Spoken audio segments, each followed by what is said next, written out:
Hey guys, welcome back to the channel. This is story about what if Naruto changes his personality after the Academy Part 1. Before I start, please do support for more amazing content and comments for Part 2. Do consider to subscribe my channel and share my video to your friends and check out the description as well. Let's start the video. You bastard! Screamed Naruto as he knelt over Sasuke's limp body. The figure in the mirror said nothing as Naruto swore his death and more. Ominous red chakra began to flow through Naruto's body. The boy Haku felt the sudden increase of chakra and flung 3 of his needles at the young boy. The 3 needle found birth deep in Naruto's right eye. Naruto screamed out in pain, clutching at his eye. Fighting through his pain, Naruto wrenched the needles free. Blood flowed from his eye and down his face. Haku was a bit taken aback. The boy could still move. He was about to attack again when he felt a great surge of chakra. He gasped and halted his attack. Zabuza was in trouble. He fled the fight, allowing his crystal ice mirror's jutsu to collapse. Completely disregarding his fleeing, Naruto rushed to Sasuke's side. "Sasuke," he said. "Sasuke." The young Uchiha's eyes slowly opened, his newly discovered sharing and shining bright. "Naruto," he said, "I'm going to die, aren't I?" Naruto shook his head violently. "No, you can't die," he said, pulling Sasuke's head into his arms and lap. "You have to restore the Uchiha clan. You have to kill that guy. I'll help. We can do it together, just don't die." "It's too late, Naruto," stammered Sasuke. "I can't feel my body, I can hardly breathe." He hit my lung. "It's full of blood." "Naruto, I'm so sorry. I was so cruel. I was threatened by your quick growth, but some good came of that. We made each other better. We were good for one another. But now I must leave you. I'm sorry I can't help you anymore. We could have been great friends." Sasuke's Sharingan eyes came into focus, focusing on Naruto's closed right eye. "He hit your eye?" Naruto nodded. "I don't think I'm going to be able to use it ever again, Sasuke," he said. A small smile played on Sasuke's lips. "Maybe I can help you one last time," he said. Here. He slowly placed 2 fingers over his right Sharingan, the completed eye. Then with his left hand he made AC over Naruto's right eye, opening the wounded eye and touching the white his eye with his thumb and index finger. "Naruto, don't give up on your dream, become Hokage. Take my Sharingan, let my eye show you the path you must take. Naruto, we'll always be together. We'll always be friends." Transfer jutsu, Naruto heard himself scream as pain lanced through his eye again. It felt like he had the needle in it again, only this time they'd been heated cherry red. The pain was unbearable, and as soon as it began to lessen, Naruto collapsed next to his dead friend. The chakra pulsed in his hand, lightning blade. Named as such when he used it to cut a bolt of lightning in half. He glared at Zabuza, who was in the jaws of several of his ninja hounds. "I won't let you kill Tazuna. He's a good man with a good purpose," Kakashi said. "Your purpose, however, ends here." That said, he rushed at Zabuza, the Chidori sparkling in his hand. The flash caused by the attack hitting flesh blinded his for a slight moment before quickly vanishing. His eyes widened as he saw his victim. It was not Zabuza but instead the boy Haku. Kakashi's eyes turned to where the boy had been. His 2 male students lay lifeless. He wrenched his hand free of the corpse and leapt away. Zabuza was about to attack again when he heard a small chuckle. Kakashi looked to his left as Zabuza looked to his right. There stood Gato, surrounded by 50 men. "Well, this isn't going as planned," said Gato. "The idea was for you 2 to kill each other off. But you're both alive. Zabuza, sorry, but I can't have you on the payroll anymore, you're too expensive." Zabuza let out a small chuckle. "Well, Kakashi," he said, "our battle seems to be over. Now that I'm no longer in Gato's employment, we have no quarrel." "Guess you're right," said Kakashi. "However, the hounds of yours have rendered my arms completely useless," he said, "and I have to make Gato pay for betraying me. Mind if I borrow your kunai?" he asked as he torn his mask off with his teeth. "Sure," said Kakashi and tossed one of his kunai to the demon of the mist. Zabuza caught the knife in his mouth and took off racing after Gato, his limp arms trailing behind him. Gato let out a small gasp before turning and fleeing into the ranks of his men. Zabuza followed him, cutting his way through them until he reached the other end. There he drove the kunai into Gato's chest, yanked it out, and slashed him across the throat. Gato's body flew off the bridge and into the sea. As soon as Gato's body hit the water, a countless number of blades sunk into Zabuza's back. Zabuza turned and stumbled out of the mob, where he fell next to Haku, and died, staring the boy he loved like a son in the eyes. Kakashi turned to the mob and watched as they came to terms with what had just happened. He knew that as soon as they realized they just lost their meal title, they would resort to more drastic measures, like raiding the village. They turned grumbling amongst themselves and started to advance on Kakashi. Just as they came close, an arrow sunk into the bridge.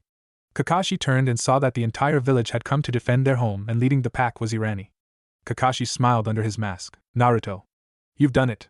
He turned and faced the mobsters with the villager at his back. Seeing that they were outnumbered, the thugs quickly turned and left. Letting out a sigh, Kakashi pulled his headband over his left eye. It was over. He didn't know how right he was. "Sasuke! Naruto!" came Sakura's distraught voice echo in his ears. Kakashi turned and ran to his students. Sakura, he said, and she turned and latched onto the front of his vest. Kakashi checked Sasuke first. Needles covered his body, including some in his left lung. He checked for a pulse. The last of the Uchiha was dead. Then he turned to Naruto. He was covered in needles as well, but when he checked for a pulse, he found one. It was faint but defiantly there. It was then he noticed Naruto's right eye had blood coming from it. Fearing the worst, Kakashi slowly opened the boy's right eyelid. What he found caused his breath to catch in his throat. There, in the right eye of Naruto Uzumaki was a level 2 Sharingan. Naruto sat with his knees drawn up to his chest as he stared at a small stone headstone.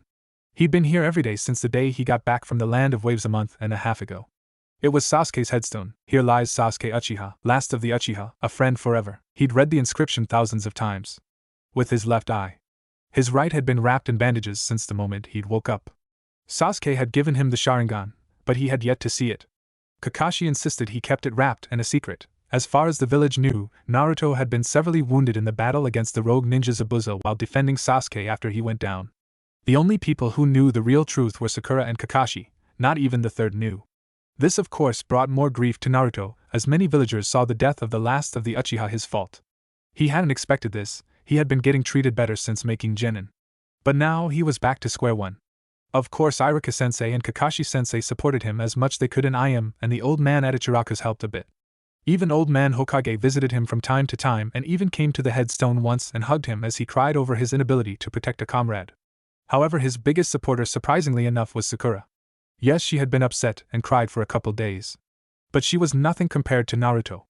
Naruto had been with Sasuke almost every day they were in the Land of Waves training together, and even though either of them had really wanted it, the root for a strong friendship had been planted. However, just as it seemed like that tree had began to grow, that root was ripped out. Sakura visited Naruto every day. She'd spend hours searching the village until she found him. Sometimes he would be in his apartment, which she now had a key for despite his protests. Sometimes he'd been on top of the Hokage monument on the fourth's head, but most commonly he was here, at Sasuke's grave. Before Sasuke's death, Sakura had never ever seen Naruto cry. After his death, Naruto cried 2 or 3 times a week. After a while, Naruto stood and walked back toward the village, his hands tucked in the pockets of his black pants. After the funeral, Naruto had gotten rid of everything that reminded him of Sasuke. That included his orange jumpsuit, which Sasuke used to tease him about from time to time. Now he wore a simple pair of black pants, black thong-style sandals, and a deep blood-red t-shirt. He wasn't wearing his headband. He hadn't wore it since he got back. He hadn't been a mission. He rubbed the bandage covering the right side of his face, thinking back to when he'd woken up. Flashback. Naruto hurt all over as he slowly opened his eyes. Well, one eye really. His other eye was covered in thick bandages. He slowly sat up and reached for the bandages, intent on taking them off. "Don't," came a familiar baritone voice. He turned to see Kakashi sitting in a chair next to him reading his book. "Your eye hasn't completely taken root and won't for the next 2 weeks. Leave the bandages on." Naruto let out a sad sigh and dropped his hands in his lap. A sad look on his face. "Sasuke is dead," said Kakashi. "I know," said Naruto flatly. Tears sprung up in his left eye. "I couldn't save him, Kakashi-sensei. Why couldn't I? I tried and tried. But everything I do I screw up.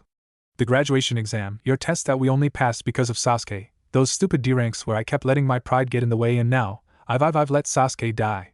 He sucked his knees to his chest, put his arms on his knees and cried. He couldn't remember how long it was for, but he knew it was a while. The whole time Kakashi stayed by him, knowing exactly what he was going through. Pride was the bane of many ninja, Kakashi included. Because of his foolishness and pride, Obito had died an unnecessary death.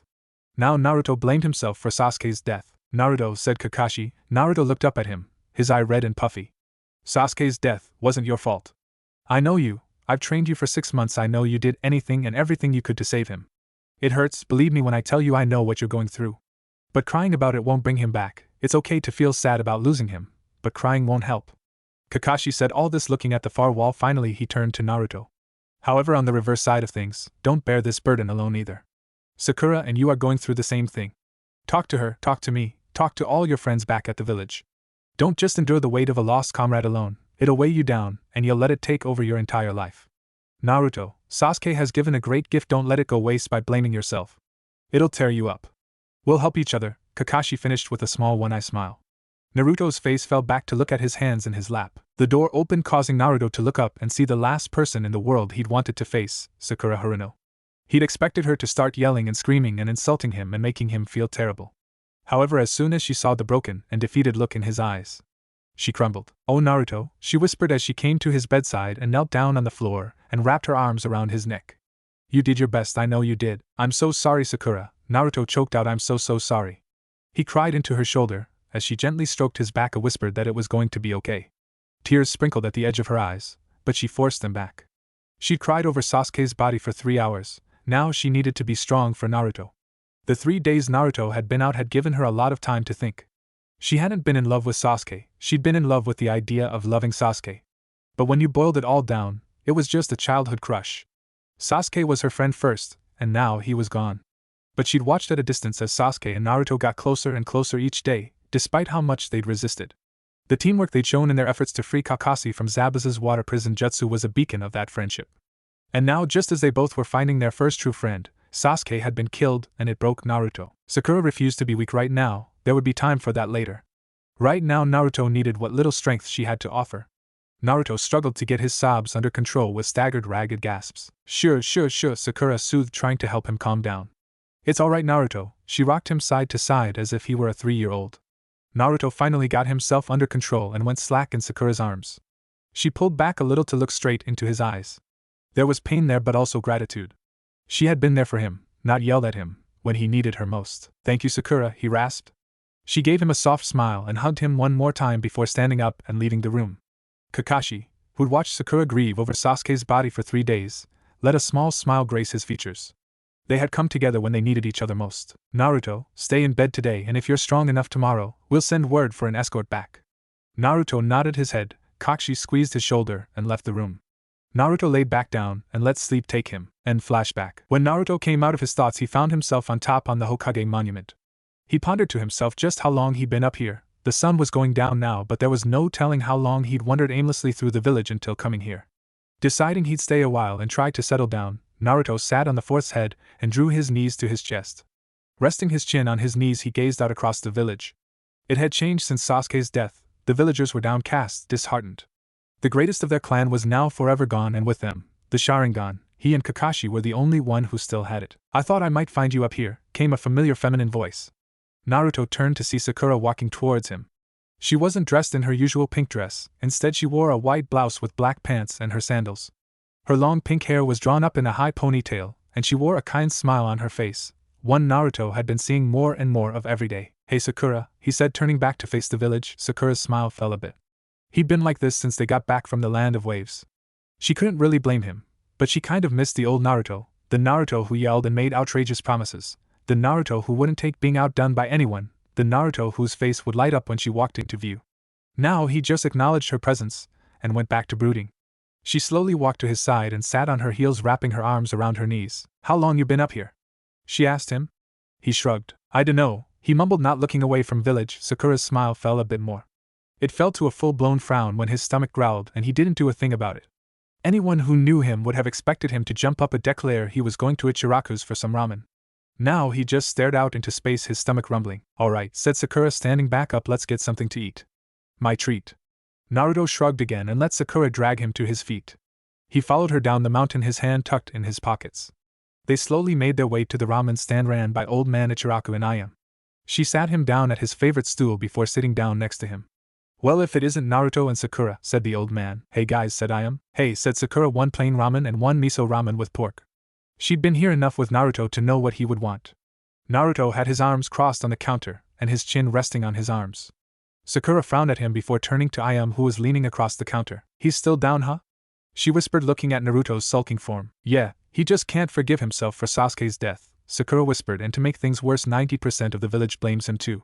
"I was there too, but they don't blame me. So was Kakashi-sensei, and they don't blame him. They blame Naruto solely because of what he is, and it's not fair." Sakura could feel tears threatening, and was only able to fight them off because the food was ready and placed in front of them. Naruto simply picked up a pair of chopsticks and started to eat. Sakura watched him emotionless slurp down his noodles. "Oh Naruto," she thought before turning to her own ramen, and slowly started eating her own ramen. They ate in silence, and as soon as he was done, Naruto stood up and tossed a few bills on the table and left. Sakura picked them up and put them in her back pocket with the intention of returning it to him later. Then she quickly finished her own ramen and reached her wallet. Tucci shook his head. "It's on the house, Sakura. He said you look after him, he needs you." Sakura smiled and nodded her head. Then she jumped down and ran after Naruto. When she caught up with him, she laced an arm through his, an act that would have caused the boy to get very uncomfortable. Now he didn't even look at her. Trying to find a good conversation topic, Sakura looked up at the sky. It was late, the moon was high in the sky and the stars were out. "Hey," she said, "I'll walk you home." The slightest nod of his head was her only answer. She tightened her grip on his arm and started leading him towards his apartment. Naruto didn't say anything for a long time. He was staring at the sky for a long time. She couldn't read his face, she used to be able to read him like a book. The new Naruto was so withdrawn, and she didn't like it. "Sakura, I'm alright," he said. They were at his apartment, and she knew he was dismissing her. But she wasn't leaving him to brood, not this time. "No, you're not Naruto," she said without a moment's hesitation. "You sulk all the time, you let other people's words affect you like you never have before. Naruto, you've given up on your Nindo. Never give up and always keep your word, no matter what. You've lost sight of that. Naruto, that's okay, we all lose sight of things, but it's time you found it again." He stepped into his apartment in an attempt to escape her, but she stopped the door and perused him. She found him standing in his living room, shoulders shaking. He was crying. "I couldn't save him, Sakura. It's my fault he's dead. He said I should have done more, I just couldn't save him." He dropped to his knees, burying his face in his hands. Sakura raced to his side, taking him in her arms. "It's not your fault, Naruto," she soothed. "It's not. Haka killed him, not you." "Oh, Naruto." Sasuke knew what being a ninja meant. He took that mission, he fought because he had a goal. "Naruto, he wouldn't want you to beat yourself up over this. As hard and cold as Sasuke wasn't, he wouldn't want you to blame yourself." By this point, Naruto had his arms around Sakura, hugging her to him like she was his lifeline, the only thing anchoring him to the ground. Sakura pulled back and took his face in both her hands so she could look him right in the eye. "Naruto, let him go," she said. "Put Sasuke to rest, honor him by fulfilling your dream, become Hokage."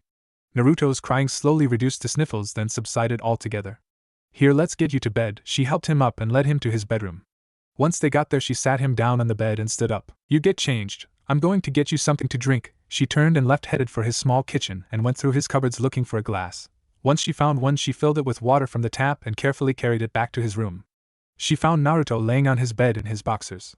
Averting her eyes, Sakura pulled the covers over his body and got him to sit up and helped him drink half the glass and set the rest down on his bedside table. "Get some sleep, Naruto," she said. "I'll see you in the morning." Naruto sagged back down under the covers and rolled onto his side. "Good night, Sakura," he said, a hint of the old Naruto in his voice. Sakura could help but smile. "Good night, Naruto," she replied before leaving his room. Out in his front room, Sakura located the clock. It read nearly midnight. She lived clear across the village. By the time she got back, it would be 1 o'clock, if not later. She stared at his couch for a minute before finally giving into her body's needs and collapsing into its welcoming embrace. Sleep took her quickly. Naruto woke the next morning with a raw throat and a sore face. He'd cried a lot last night, and knew that without Sakura's help things could have gone very wrong. He climbed out of bed and located his pants after pulling them on. Naruto downed the rest of the water Sakura had left of his bedside table last night, and left the room. He walked into the front room to find Sakura asleep on his couch. He smiled a small smile as he remembered her words from the night before. She'd saved him in ways she would never realize. He turned to look at the clock to find that it was 11 in the morning, time for her to get up. Cautiously he knelt down and shook her shoulder. Sakura, it's time to get up," he said softly, trying not to startle her. After a few more shakes, her beautiful green eyes fluttered open. She stared at him for a minute before flushing and averting her gaze. Confused, Naruto looked down and saw that he was naked from the waist up. He mumbled an apology before rushing back to his bedroom and pulling on his shirt. He walked back into his front room, rubbing the back of his head. Sakura was still on the couch, but now sitting up, smiling fondly at him. "Hey, thanks for last night," he said. She shook her head. "There's no need to thank me, Naruto," she replied. "You needed help and I was more than happy to give it." He nodded in thanks and turned towards the kitchen. "You hungry?" he asked. "Yes, I am," she said, laughing. "Well, let's see if we can't find you something for you to eat," he said as he opened his small fridge. After some rummaging around, he produced a tray of bacon. "Care for some pancakes and bacon?" he asked. Sakura giggled. "You can cook?" she asked. He shrugged. "Kinda," he replied, pulling out the rest of the things he would need. "I just assumed all you knew how to cook was instant ramen," she said, getting up off the couch and wrapping the heavy blanket she'd used the night before around her to shield her from the crisp winter morning chill. A ghost of a smile formed on Naruto's face before he shook his head. "No," he replied, "I dabble at regular cooking too. I'm still not very good though." He began to mix the batter as he turned on the stove to cook the bacon. Sakura moved up beside him and took the bowl of batter away from him. "Here, let me help," she said, and began mixing as Naruto placed 4 strips of the bacon in the pan. They worked in comfortable silence for a while before Sakura finally broke it with an unexpected question. "Naruto, why do you keep the Sharingan covered?" she asked, not looking up from the pan she was making pancakes in next to him. He took out the last strip of bacon and set it on the plate before turning off the burner and leaning against the counter with his arms crossed. "To protect myself," was he answer. What do you mean? She asked, looking at him this time. What would people say if they saw I had Sasuke's Sharingan? What would they do? She didn't need him to elaborate to know exactly what he meant. If people knew Naruto had the Sharingan, they would assume he'd taken it from Sasuke, not received it as a gift. They would call for punishment.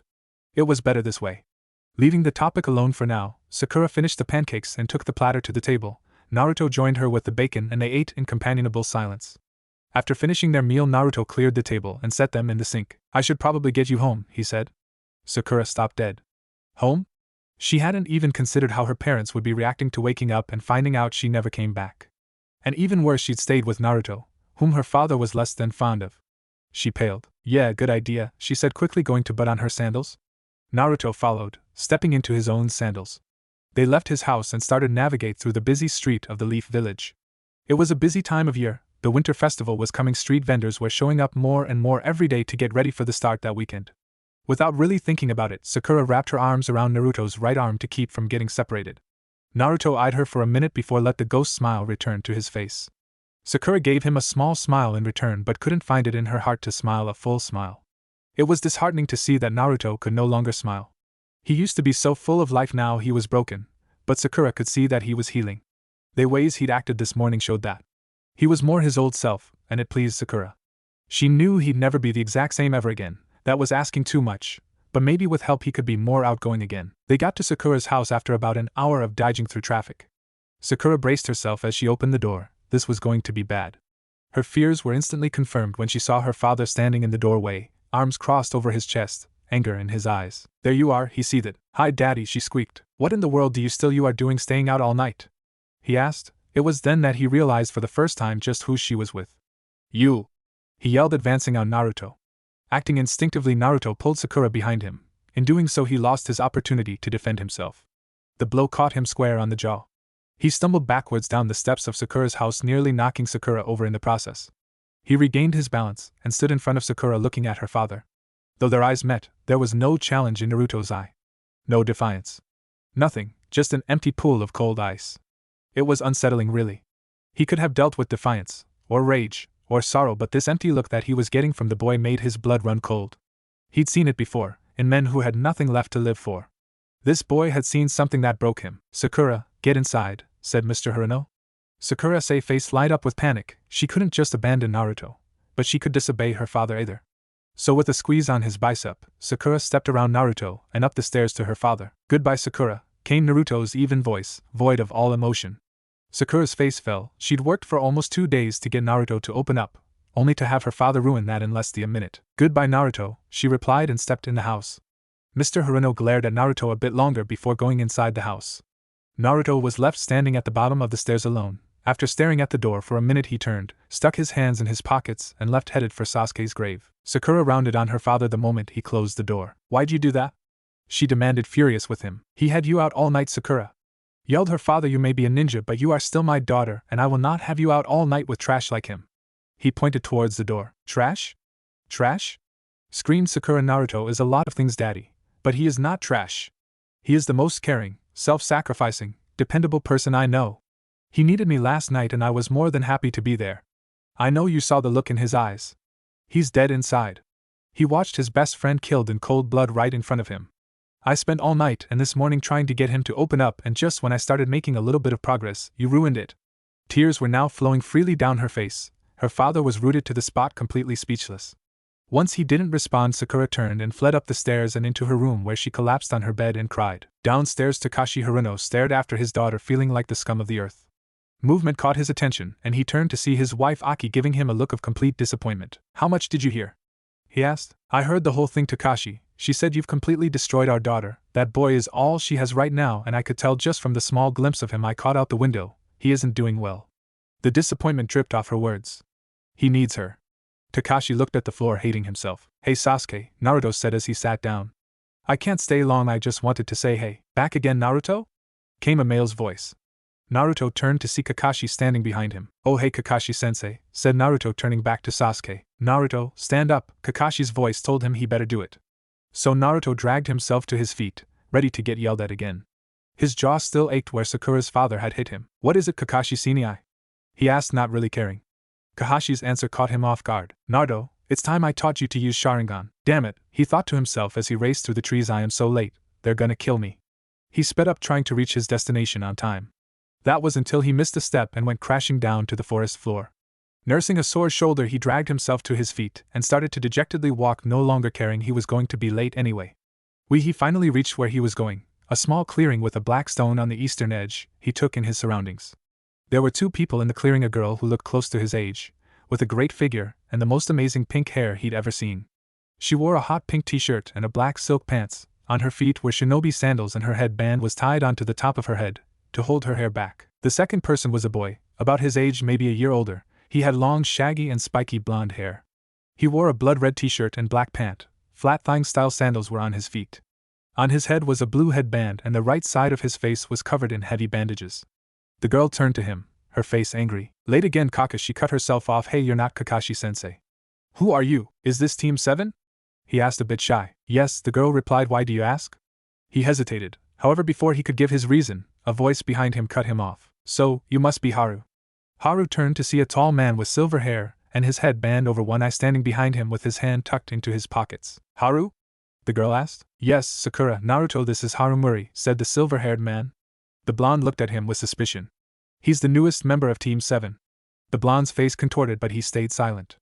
The pinkette, however, did not. But Kakashi-sensei, I'm not sure if that's. She cut herself off again, glanced nervously, and the blonde. Haru glanced at him again and saw the boy had his face down, his blonde hair masking his eyes. Haru didn't have to be a mind reader to see that the boy was against this idea. He just hoped he would blame him. It wasn't his choice. He'd been placed on this team because on his last team he was fighting more and more with a teammate, and it had already jeopardized several of their missions. So to end the bickering, the squad had been broken up and Haru had been assigned to this team. He knew some of the history behind the infamous Team 7. Sasuke Uchiha had once been a member of this team, but he died in the Land of Waves on a mission that had escalated far beyond the abilities of any genin. He had been fighting the enemy on his own while the Uzumaki boys stood by and watched. It was because of the blonde-haired boy that the last of the Uchiha was dead. Balling his fist, Haru glared at the boy, but try as he might, he couldn't get the young man to raise his gaze. Alright, said Kakashi, let's get on with today's training. It'll be relatively short. Combat training, you'll fight each other for 3 hours, do not hold back. If you do, you will get injured because your opponent won't. Haru stared at the man. They were expected to fight each other. He glanced at his new teammates. Neither of them seemed fazed in the least. However, since Haru is new, I'm adding a second rule. For 1 hour, 2 of you will pair up and attack the other. This will also help work on cooperative fighting and teamwork. First will be Haru and Sakura against Naruto. The blonde finally looked up. Don't use it. That's the only restriction. You're not ready. All other jutsu is allowed though. Naruto nodded. Got it, Kakashi-sensei, he said. Haru noticed Sakura almost seemed to breathe a sigh of relief. Okay then, on the whistle, said Kakashi. Sakura walked over to stand next to Haru, and then Naruto stood across from them. What are his weaknesses? Asked Haru. Sakura stared at Naruto for a second before turning to reply. Genjutsu, she said. Well, there went that plan. Haru didn't know any genjutsu. He would just have to figure something out. A shrill whistle sounded across the clearing. Naruto leapt straight for them, a kunai in hand. Haru noticed he was coming right for him. He froze. He was hardly any good at close combat. He closed his eye, waiting for the cold bite of steel. That was until a ringing met his ears. He opened his eyes and saw Sakura standing in front of him, blocking Naruto's kunai with her own. To looked over his shoulder at him. Don't just stand there, help me, she said. Haru nodded and drew his own kunai. Naruto leapt away from them and threw his knife, which Sakura deflected easily. Naruto laid it about 15 feet away and stated, flashing through hand signs, fire style, fireball jutsu. He yelled and brought his hand to his mouth. He placed 2 fingers on the corner of his lips and exhaled. A massive ball of flame launched at them. Sakura and Haru leapt out of the way in opposite directions. Then Naruto crossed his fingers. Shadow Clone Jutsu. 19 clones phased into existence. Then they charged. Kakashi sat in a nearby tree watching the 3 genin fight. He could help but smile. In the 2 months Naruto had been training to use Sharingan, he had come a rather long ways. Even though he was more withdrawn and quieter since Sasuke's death, there were some things about Naruto that Kakashi believed would never change. Like his unbelievable work ethic. Kakashi had had to physically force Naruto to stop training 3 times, or risk total chakra depletion. It was true that Naruto had a substantial amount more chakra than Kakashi, but the hours Naruto put into his training would put a normal person in a near coma state. About a month into the training, Kakashi stumbled across another change in Naruto. When Sasuke had given Naruto Sharingan, he'd also inadvertently transferred his own prowess with fire jutsu to Naruto. Naruto could now use fire jutsu so powerful it rivaled Sasuke's, hell it even Kakashi's. Kakashi watched as Naruto attacked with his shadow clones, like he said some things never change. Like Naruto's ability to create a ridiculous amount of shadow clones. The three had battled for 45 minutes now, and so far, Sakura and Haru had been able to fight Naruto to a standstill. Though Naruto had improved in leaps and bounds, Sakura had improved quite a bit too. She said that her total inability to do anything against Zabuza and Haku had opened her eyes, and she had committed herself to training, even joining Naruto and Kakashi at times when they were training with Sharingan. The buzzer went off. "Alright, switch!" yelled Kakashi. Naruto and Haru versus Sakura. The transition was flawless. Naruto and Sakura just leapt into the air and switched places. They resumed battling. Sakura struggled a bit more than Naruto did. But that was to be expected. Naruto was the strongest genin on their team. Haru, on the other hand, well, flashback. "You wanted to see me, Lord Hokage?" asked Kakashi, stepping through the door to the Hokage's office. "Ah yes, Kakashi," said the Hokage, "I have news for you." "What is it?" asked Kakashi, curious. "I've found a replacement for Sasuke on your team," he replied. Kakashi had been afraid of this. "Lord Hokage, I don't," started Kakashi, but the village leader cut him off. "You don't think Naruto is ready," he said. "Kakashi, we need Team 7 up to full strength again. We need you to start taking missions again. Here, this is a dossier on your new student." Kakashi took the papers from the Hokage and began to flip through them. "You can see why I put him on your team." "Yes, this boy," said Kakashi, "is terrible. Only 5 successfully completed missions, all D rank. He has almost no fighting skill. His scores were worse than Naruto's." "Exactly," said the Hokage, "he's quite behind, and since you have 2 of the most advanced genin of their generation, I was hoping they could rub off on him." Kakashi saw his reasoning but still wasn't sure it was a good idea. "Lord Hokage, Naruto won't like this. He doesn't want to replace Sasuke," said Kakashi. "I'm afraid he would just push Haru away." But the Hokage was having none of it. "Kakashi, I've made my decision," he said. Kakashi bowed. "Yes, Lord Hokage," he replied in turn. "We'll have a training exercise tomorrow. Please have him meet us at Training Field 7. The Hokage nodded. And flashback. Kakashi had been right. Naruto wasn't working with Haru at all. He was fighting Sakura on his own. Haru was being left behind. Naruto threw 3 more kunai at Sakura as he flipped over a branch and launched himself at Sakura. Haru stood on the ground watching, not believing what he was seeing. Naruto was good, really good. Naruto dropped to the ground in a crouch, his left knee bent, his right leg straightened out to the side. He looked over his shoulder. "You plan on helping any time soon?" he asked Haru. Haru hesitated. Naruto scoffed and raced at Sakura. "Why'd I even ask?" He leapt at Sakura, aiming a kick at her head. She ducked it. He landed behind her. She turned and swung at his head. Naruto leapt backwards, landing on his shoulders, and kipped right back to his feet. He threw a roundhouse at her head, which she spun under, drawing a kunai. Naruto drew his own kunai and parried the incoming attack. They stood locked like that for a couple seconds before a buzzer sounded. "Alright, last switch," said Kakashi from his tree. Sakura and Naruto versus Haru. Naruto heard Haru gasp. Sakura and Naruto stood side by side before looking at each other and nodding. Naruto threw 3 shuriken. Haru gasped again and leapt to his left. Naruto and Sakura sprinted at him, Naruto leading. Naruto dropped to one knee and delivered a hard straight right to Haru's stomach. Haru doubled over and stumbled backwards several feet. Sakura jumped onto Naruto's shoulder and leapt into the air. She caught Haru in the side of the face with a hard kick. Haru flew another several feet to his right and landed hard on his back. Naruto jumped into the air, spun a couple times, and fell straight at Haru, his right leg bent. Haru rolled to his right and avoided the deadly knee, which landed only a couple inches from his face. He leapt to his feet. Sakura ran at Naruto, who was still in his crouch. Placing a hand on each of his shoulders, she cartwheeled over him and caught Haru with each of her feet. Naruto jumped to his feet and rolled across Sakura's back. He brought a right punch down on the top of Haru's head, snapping the young boy's head down, then delivered a left uppercut directly into his face. Haru hit his back hard, his breath rushing from his lungs. He laid on his back, looking up at Naruto and Sakura, who were standing over him, neither breathing really hard. "That's enough," came Kakashi's voice. "We're done for the day. Meet at the bridge tomorrow. We have a mission." Naruto didn't say anything as he turned and started to leave. Sakura gave Haru a glance before turning and leaving as well. It didn't go unnoticed by either Kakashi or Haru that neither offered to help him up. Kakashi sighed. Naruto left the training field with his hands in his pockets. He didn't even seem to notice Sakura walking with to him, both her arms wrapped around his upper right arm. He just stared at the ground, putting one foot in front of the other. Sakura frowned. Since that day 2 months ago, Naruto had fallen even deeper into himself. The only time he seemed to open up was when he was training. Whether it was with her or Kakashi, it seemed to help, but the second it ended, he would shut them out again. She knew where he was going without him even telling her. "Hey Naruto," she said, "once you get done visiting him, come find me? I'll be in the town market, okay?" He nodded and continued on his way. Sakura gave him a squeeze on the arm and left him. Naruto kept walking, letting his feet guide him. His mind traveled to the boy they'd trained with. What right did he have to replace Sasuke? He was terrible. Sasuke was 100 times better. He and Sakura hadn't even been going all that hard, but almost everything they threw at him found its mark. Did Kakashi really think they could go on a mission with him? He reminded him of himself, his old pathetic self who hadn't been able to protect Sasuke.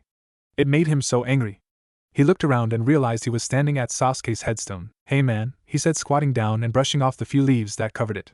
"Sorry I'm late. I had to train with Kakashi-sensei and Sakura." "You always talk to yourself?" asked a voice behind him. He turned. "What are you doing here?" Naruto asked the visitor. It was none other than Shikamaru Nara. Shikamaru shrugged. "Came to pay my respects," responded Shikamaru. "My team's be gone for a while, and I thought I'd come say hey." He walked up and stood next to Naruto, who had stood up by this point. "How long you been here?" Naruto shrugged. "Not long," he said, "but I can't stay long either. I have to meet Sakura." Shikamaru nodded. "Well, it was great seeing you again, Naruto," Shikamaru said. Naruto nodded and turned to leave. He tucked his hands in his pockets and hunched his shoulders. After walking for a good 10 minutes, he's the village market. Was a wide area in the middle of town full of stall vendors and street shops. Naruto scanned the area for Sakura's distinct pink hair. He found her standing at one of the stalls, next to a girl with blonde hair. "Ino." Naruto turned to walk away, but Sakura must have turned around because she called out to him. "Naruto, there you are," she called. He turned to see her racing towards him. Ino held back her mouth a firm line. Naruto knew what was going on. In the past 4 months he'd been back. Ino had tried extremely hard not to listen to the rumors that said Naruto had let Sasuke die. She tried so hard not to blame him. She slowly walked over to Sakura and Naruto. "Hey Sakura, I'll see you later, okay?" she said, and without looking at him she added, "Nice seeing you, Naruto." And like that she was gone. Sakura let out a small sigh as she wrapped her arms around Naruto's. She did it quite often now, either really knew why, but it was comfortable. Sakura figured she did it to protect Naruto, give him something else to focus on than the harsh words and cruel whispers that always surrounded him every time he went out. They walked through the market for a while, Sakura stopping occasionally to look at something at a stall or admire an item at a street shop. Naruto never said anything, he just walked with her, stood by her and watched over her. A silent escort. As the night wound down, Naruto decided it was probably time he got her home. She agreed and together they walked to her house. It was a good 30-minute walk. As they walked, Sakura couldn't help but look up at Naruto's calm, stoic face. He was actually quite handsome, and Sakura knew that if she hadn't been so obsessed over Sasuke when he was alive, she probably would have been quite attracted to Naruto while they were in the academy. Though part of her was glad she wasn't back then, because she knew if she had had a silly schoolgirl with a crush like she had been with Sasuke, she wouldn't have been able to put her ridiculous behavior aside and help him like she was now. Smiling to herself, she looked back down at the ground, slightly tightening her grip. Naruto glanced at her from the corner of his eye before turning his gaze back forwards. In time they reached her house. Naruto walked her up the stairs and stood at the doorway as she reached for the doorknob. But just before she could grab it, the door opened and none other than Takashi Haruno stood there waiting. Naruto went a couple of steps down, not want to get into a confrontation with since his last one, he'd been able to avoid the man. But now they were standing face to face. "Naruto," he said. All Naruto could do was just blink. The man had never used his name, no one really did. Takashi looked at the sky. "It's kinda cold tonight, care for a cup of tea before you head home?" Naruto and Sakura both looked at Mr. Haruno like he'd gone crazy. "Come on in," the man said and disappeared inside the house. Naruto and Sakura shared a confused look but went inside anyway. They found Takashi and Aki in the kitchen talking in low whispers. However, as soon as they saw them enter, the husband and wife fell silent. Takashi turned to the stove where he was heating up water, while Aki turned to Naruto. "Why don't you come sit down, Naruto?" she asked with a kind smile in her face. Naruto let her lead him to the couch in the living room while Sakura stayed in the kitchen with her dad. "Okay, Daddy," she said, "what's going on?" Takashi looked confused. "What do you mean, Sakura?" he asked in return. "The last time you saw Naruto you punched him in the face," she said, her hands on her hips. "Now you're inviting him in for tea?" "Sakura," her dad said, not looking up, "you don't know this, but I've been watching him for a while. I hurt him and I feel terrible for it. I'm trying to make amends for what I did." Sakura was silent for a long time. "You promise, Daddy?" she asked, because Naruto doesn't need people messing with him right now, he's bad enough as it is. "I promise, Sakura," he replied, a bit taken aback at how protective his daughter was of the boy. Sakura seemed to accept that, and moved to help him finish with the tea. Once they had 4 steaming cups of tea, they left the kitchen and went into the living room where Sakura found a very uncomfortable Naruto sitting on the couch playing with the hem of his t-shirt, a nervous habit of his. She handed him his tea and sat down close next to him, their hips almost touching. "So Naruto, I meant to ask you, why do you wear those bandages?" asked Takashi, genuinely curious. All the Harunos saw the boy stiffen. "I'm sorry, I didn't mean to make you uncomfortable." Naruto shook his head. It's alright, he said, but didn't provide an answer. The four drank their tea in relative silence. Naruto would shift every now and then, trying his best not to be rude, but he couldn't help but feel like he was being examined by Sakura's father. He would take nervous glances at Sakura, but she would just smile at him. After they finished their tea, Naruto stood up to take his leave. Quietly thanking them for the tea, he made his way for the door, stepping into his sandals. Sakura walked with him, and as he opened the door, she put a hand on his shoulder to get his attention. He turned to look at her. She was smiling, a small smile, but a genuine smile. Then she stood on her toes and gave him a small kiss on the cheek. A small smile ghosted his own mouth, and her turned and left the house. Naruto leaned against the railing of the bridge, his arms and ankles crossed. Sakura was next to him, sitting on the railing looking at the water. Their newest member Haru was across from them, cross-legged on the bridge. Is Kakashi-sensei always this late? He asked. Yeah, pretty much, said Sakura, not looking from the water. Naruto nodded in agreement, not looking at him. Haru let out a sigh, looking back down at his lap. He'd been trying all morning to connect with his team. The beating he took the day before showed just how far behind he really was. They had worked completely together, all without saying a single word to one another. He sighed again. Naruto was watching Haru from under his bangs. He watched as he took out a kunai and a whetstone and started to sharpen it. He snatched his hand back and stuck his thumb in his mouth. He'd cut himself. The boy was terrible. When he had first arrived today, Naruto had had every intention of telling him he wasn't wanted and to go away. But something had held him back. He had been the same way once. Flashback. But there are three of us, that's what you said, yelled Naruto from where he was tied to a post. We're all on this squad and we're all in it together, said Sasuke, his look of defiance ever present. And flashback. A small smile played on his lips. Dead for half a year, thought Naruto, and still showing me up. Naruto had been tied to a post, and his team had been told not to feed him. Yet Sasuke knew they would need to work as a team, and if Naruto was hungry it would hurt the team. The same was true here. Haru was weak and behind, that hurt the team. He had to do something.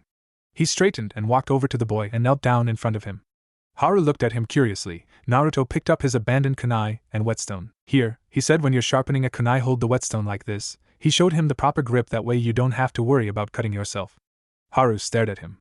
Don't look at me, try it.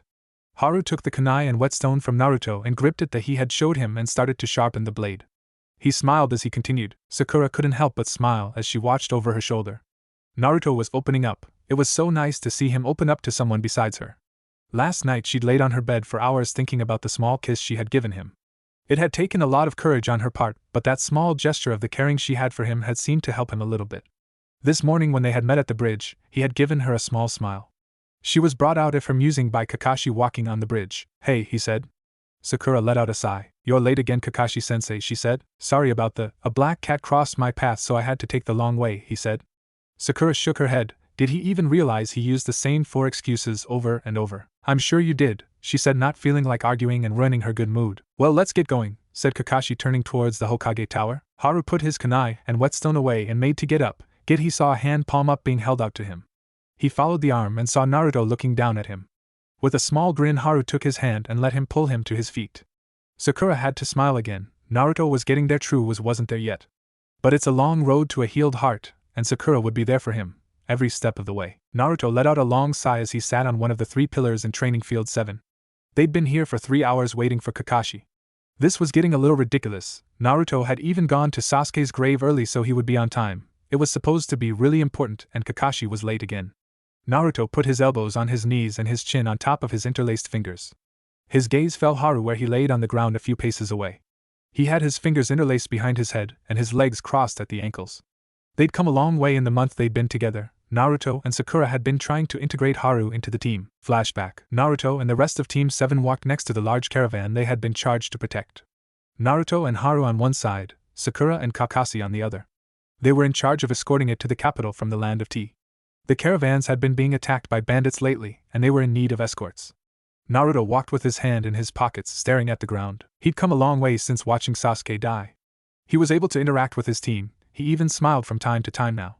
But he still visited Sasuke every day. He didn't think a day would go by for the rest of life that he wouldn't. He just couldn't let his teammate go. Sasuke had always been there. Even in their academy days, Naruto was always striving to surpass Sasuke. Then when they were put on the same team, Naruto was both angry and relieved. Angry because it would give Sasuke even more chances to show him up. But he was relieved as well because he had a strongest person in their age to measure himself against. Now he had no one. He'd been using Kakashi, but it was hard to see your own growth when going up against a Jounin as a genin. The gap was just too large. Naruto was brought out of his brooding when he caught a glimmer to his left. In an instant a kunai was in his hand. He deflected the knives that were thrown at him. Sounds of metal striking metal on the other side of the caravan told him that Kakashi had ran into a similar problem. Naruto watched as 3 bandits stepped out of the shadows of the trees, katana in hand. Naruto glanced at Haru and saw he also had a kunai in his hand. His hand was trembling. "Haru," he said, causing the boy to look at him, "we can do this together. Just stay with me and watch each other's back, got it?" Haru gave him a quick nod and looked back at the enemy. Naruto switched his one-eyed gaze back at their attackers. In a flash he threw the kunai at the men. It found a home in one of their shoulders. Then Naruto ran at him in a low stance, Haru hot on his heels. Naruto hit a baseball slide and slid through the man's legs before leaping to his feet and racing at the man behind him. He heard a gurgle and knew Haru had done his job. Naruto pulled the 2 kunai of his hips and ran straight at the second man. He blocked the katana strike with the kunai in his right hand, and turning his back on the man he plunged the kunai in his left hand into the man's left side. The man's eyes bulged as Naruto turned to face him, yanking the kunai out, and dragging the kunai that hand blocked the katana across both the man's jugular veins. He fell to the ground, bubbles of blood bursting from the slash in his throat as he struggled for breath. It would end soon. If he didn't bleed out from the wound across his neck, he would die drowning on his own blood as it slowly filled his punctured lung. Naruto turned to look at the last man and saw Haru had already engaged him. He was holding his own, but Haru's strength was not close combat. Naruto ran at them throwing a kunai, which the man only avoided because he leapt out of the way of Haru's attack, otherwise it would have sank into the side of his head. Naruto continued to run at the man as he turned his back on his. It was clear he was completely unaware of Naruto's presence. Naruto closed the gap swiftly and buried the blade into the man's back, severing his spine. Haru took advantage of the man's surprise and plunged his own kunai in their opponent's heart. Naruto pushed the man to the ground, pulling his blade free. He turned to Haru and gave him a small nod of approval and turned back to the caravan, only stopping to wipe his blade clean on one of the enemy's shirts. And flashback. That had been one of their first missions together, and their team's teamwork had been getting better and better with every mission. After their last mission yesterday, which had been a simple delivery run to a neighboring village that had taken a grand total of 6 hours, Kakashi told them to meet at Training Field 7. And now he was late. Naruto let out another sigh, causing Sakura to look up at him from where she was sitting right below him, reading a scroll on Genjusta that she had gotten from Kurenai. "What's wrong, Naruto?"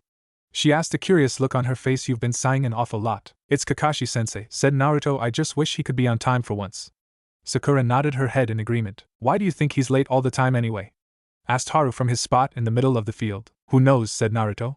"He's done it since we've known him, and he's not showing any signs of stopping. Guess we'll just have to deal with it."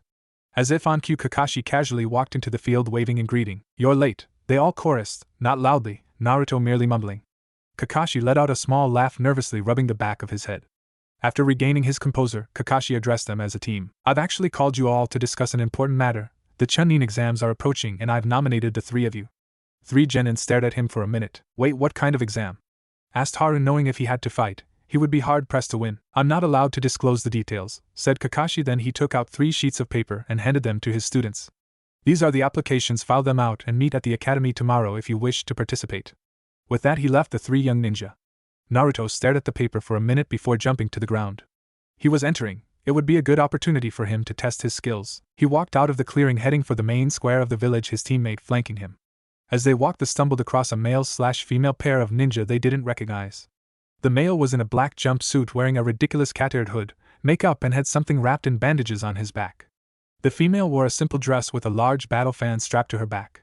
The male had a child by the collar holding the boy off the ground. Naruto recognized the boy, Konohamaru. The look on the mystery ninja's face did spell good news for Konohamaru. Naruto decided it would be best to intervene. "Put him down," he said, not drawing his hands out of his pockets. "What?" said the ninja. "You got a problem too, punk?" "I do," said Naruto. "I have a problem with you harassing the people of my village." He glanced at the boy's forehead. "Sand ninja.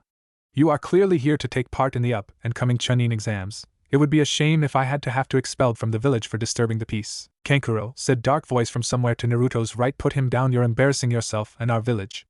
A young man stood in the underside of a tree branch, his arms crossed and a large gourd on his back. The boy in black seemed to get scared suddenly and dropped Konohamaru. "Sure, Gaara," he stuttered.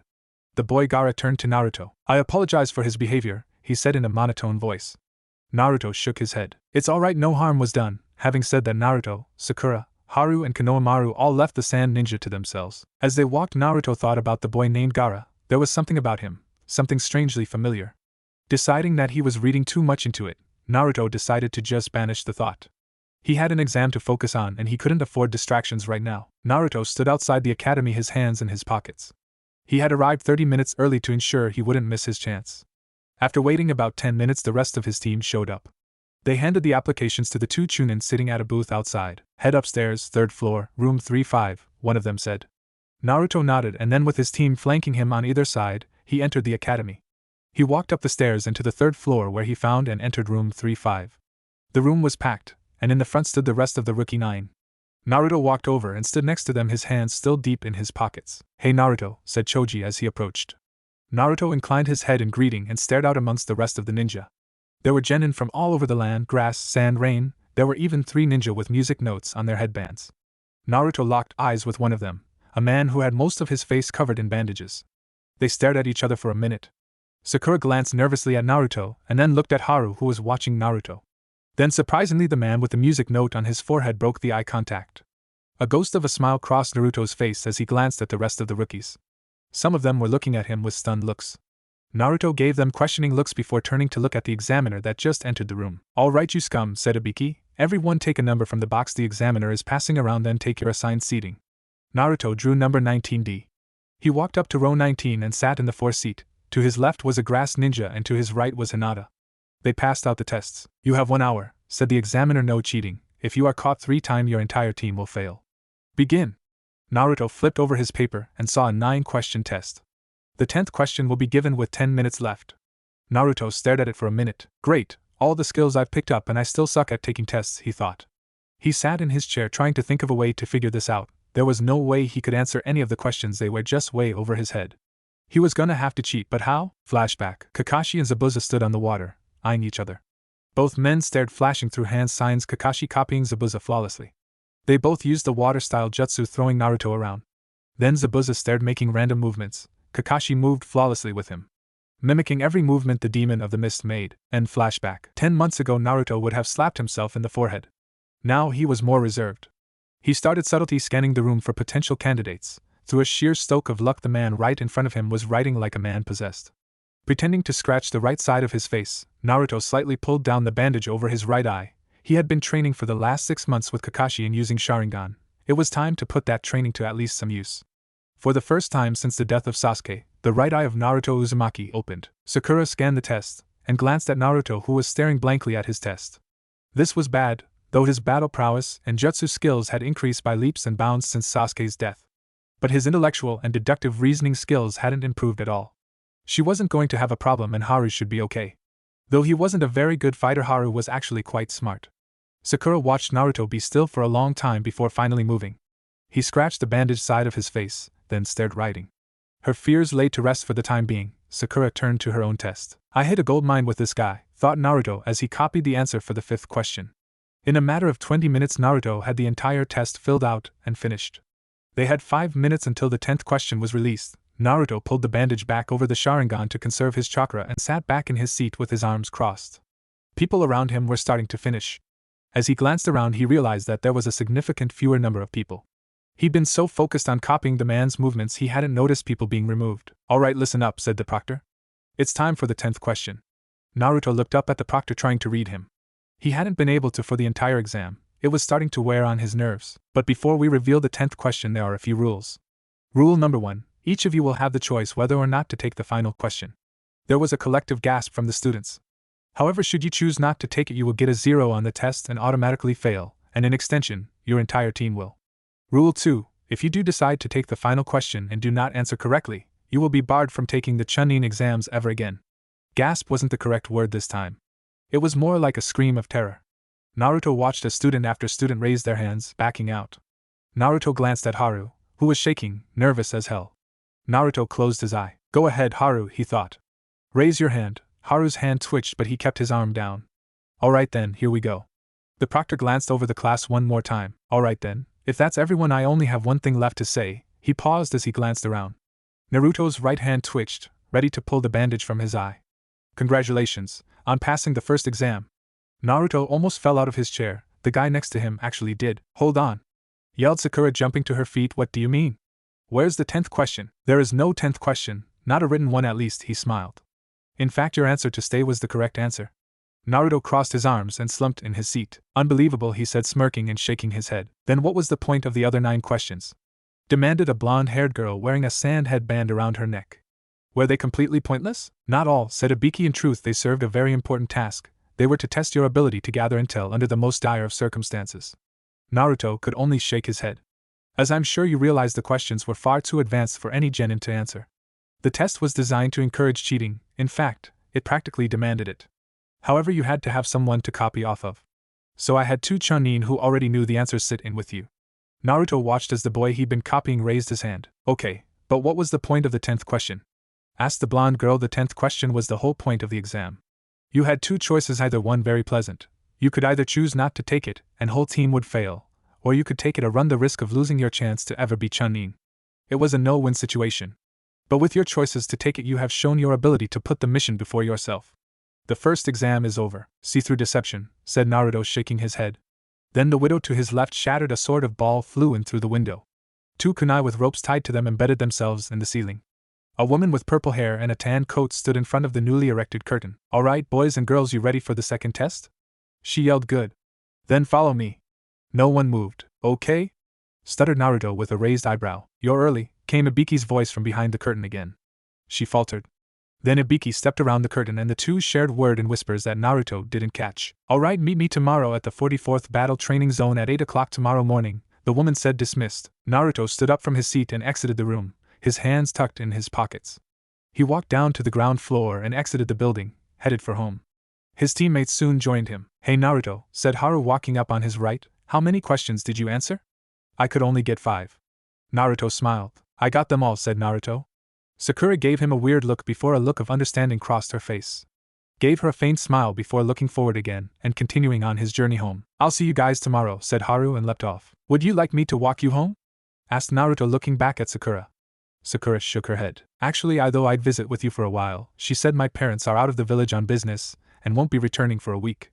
Naruto nodded his head and turned toward his house. They reached his house in short time and soon found themselves sitting on his couch. Though he'd intended to stay up and talk with Sakura for a while, Naruto found himself growing very drowsy very quickly. In a matter of minute his head was cradled in Sakura's lap and he was fast asleep. The next morning Naruto woke on his couch, a petite form curled against him. He lifted himself up a bit and looked around. His clock read 6 o'clock. They had an hour and a half to get the 44th battle training ground. He gently shook Sakura awake and watched as her beautiful green eyes fluttered open. Sakura, we gotta get up, he said. She stretched her whole body against him. He felt his face heat up slightly. After she got off the couch, Naruto sat up and put his face in his hands, rubbing it vigorously, trying to wake up. Then he stood up and followed her out of the house. They ran to the training ground and made it with a half-hour to spare. Haru was already there waiting for them. About time you two decide to show up, he said, giving them a smirk. Yeah, sorry about that, said Sakura, rubbing the back of her head. Kinda overslept. Haru gave them a knowing look before turning to face the forest. So this is where we're taking the next exam, eh? He said, looking up at the looming trees. Should be pretty interesting. Naruto followed his gaze into the trees. They looked ominous and he couldn't help but agree. It did look like it was going to be interesting. Movement to his right caught his attention and he turned to see Shikamaru and his team approaching them, followed by the other 3 rookies. Soon the rookie 9 were standing together in a small mob and at their head stood Naruto. They were outcasts here. Having only been genin for a short time, even mostly of the Leaf genin looked on them with partial disgust. The only ones who weren't were 3 in the far back. 2 boys and a girl. Team Guy, led by the child prodigy Niji Hyuga.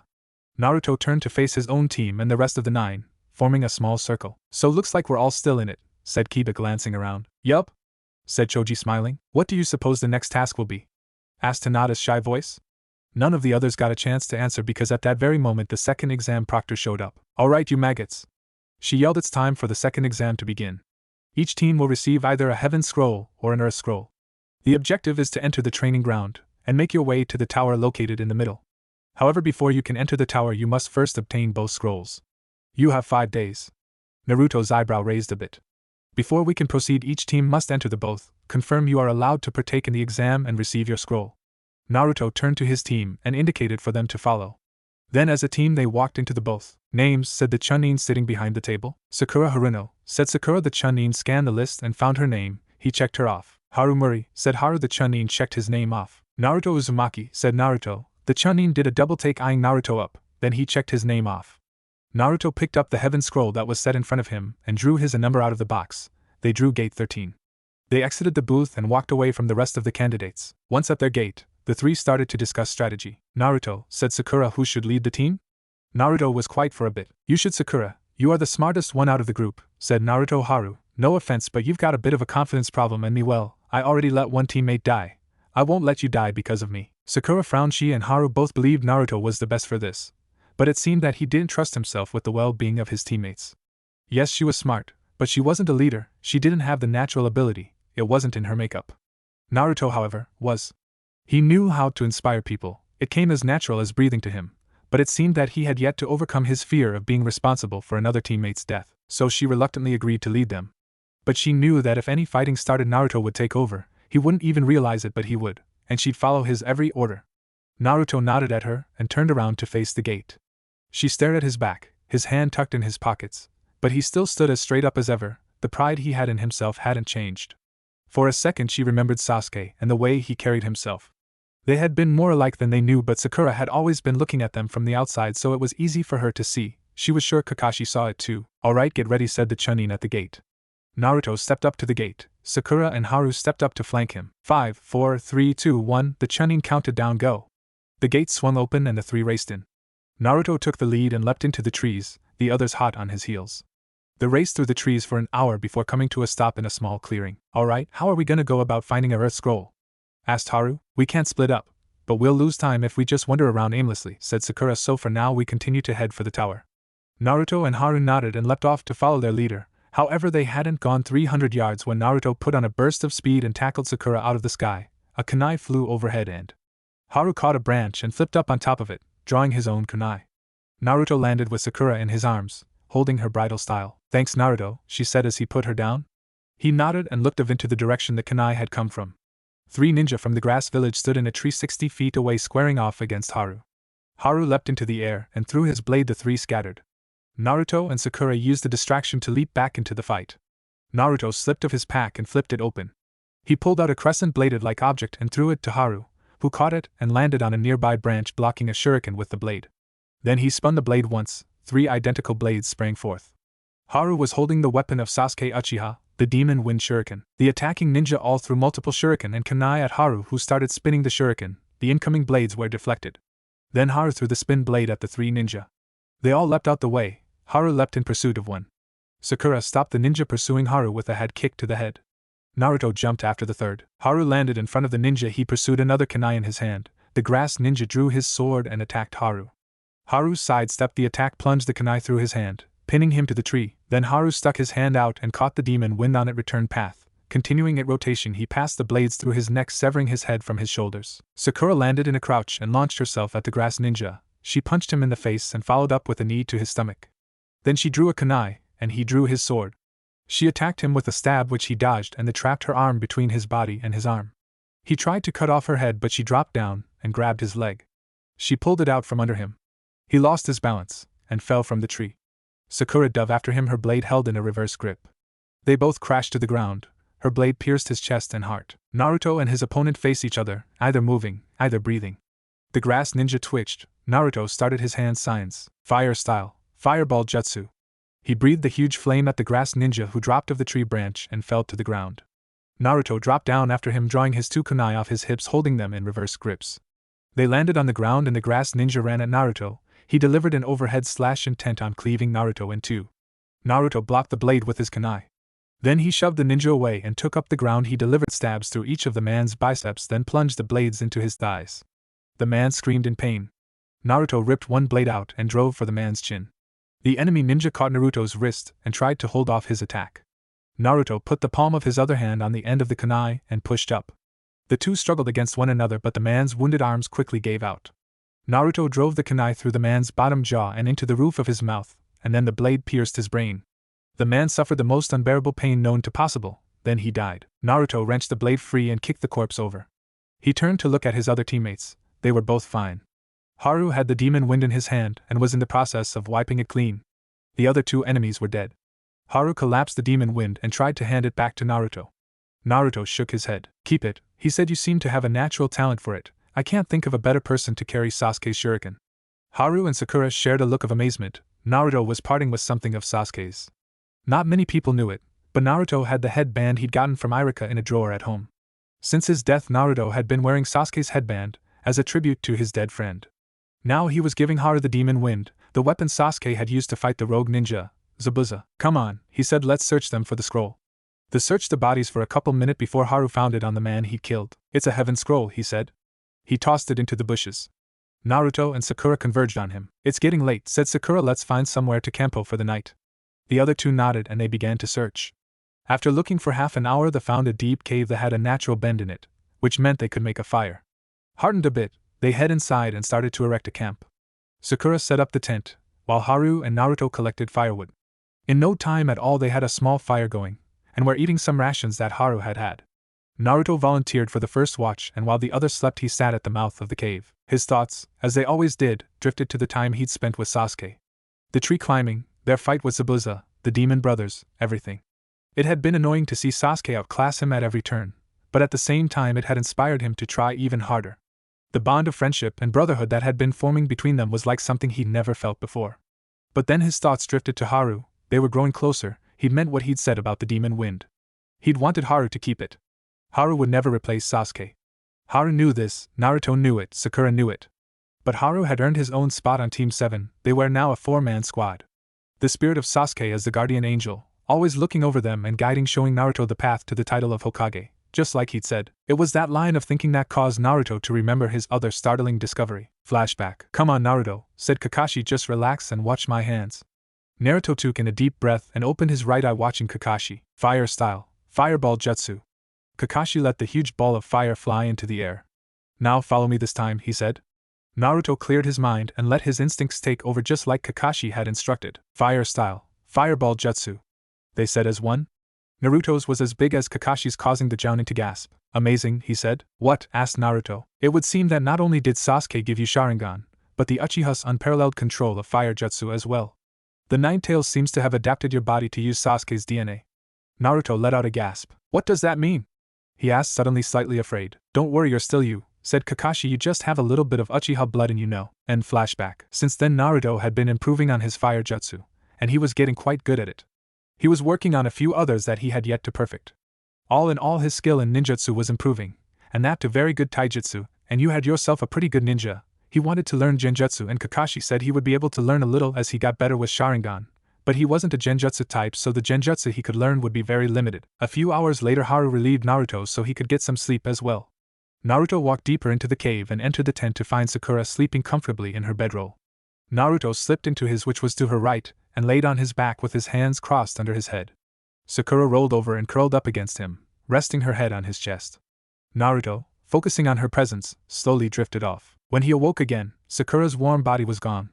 He sat up and looked around the tent. Sakura was gone, but Haru was there, sleeping with his back to Naruto. Naruto brushed the top of his bedroll off his legs and left the tent.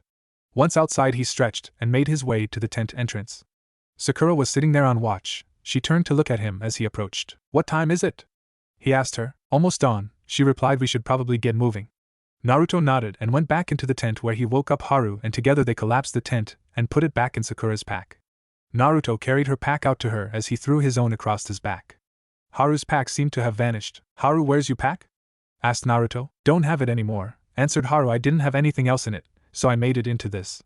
He held up and sort of carrier, and Naruto saw that the demon wind was in it, the ring sticking out the top for quick access. Ah, I see, said Naruto, impressed.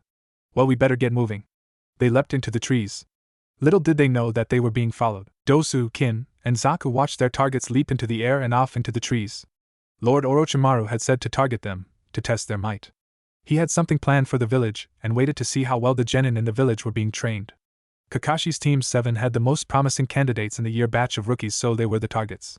They'd been watching them all night, trying to see if they could find a weakness to exploit, but so far they had found nothing. So they would trail them, and wait for the right moment to strike. Naruto, Sakura, and Haru had been on the move all day and were nearing the tower. They were currently taking a break by a river. Naruto knelt on its bank, washing his face in the cool stream, when he felt the hair on the back of his neck stand up. He searched his surroundings for danger but couldn't find any. Thinking that maybe it was just fatigue, he decided to let it go for the time being. He returned to his teammates, who were currently trying to devise a way to obtain an earth scroll. It was then that Naruto saw them. Sitting in a tree 50 yards behind them were the enemy ninja. Careful as to not give away that he was aware of their presence, he walked to his teammates and knelt down next to them. We're being watched, he whispered. Don't react. But there are 3 enemy ninja 50 yards directly behind Haru.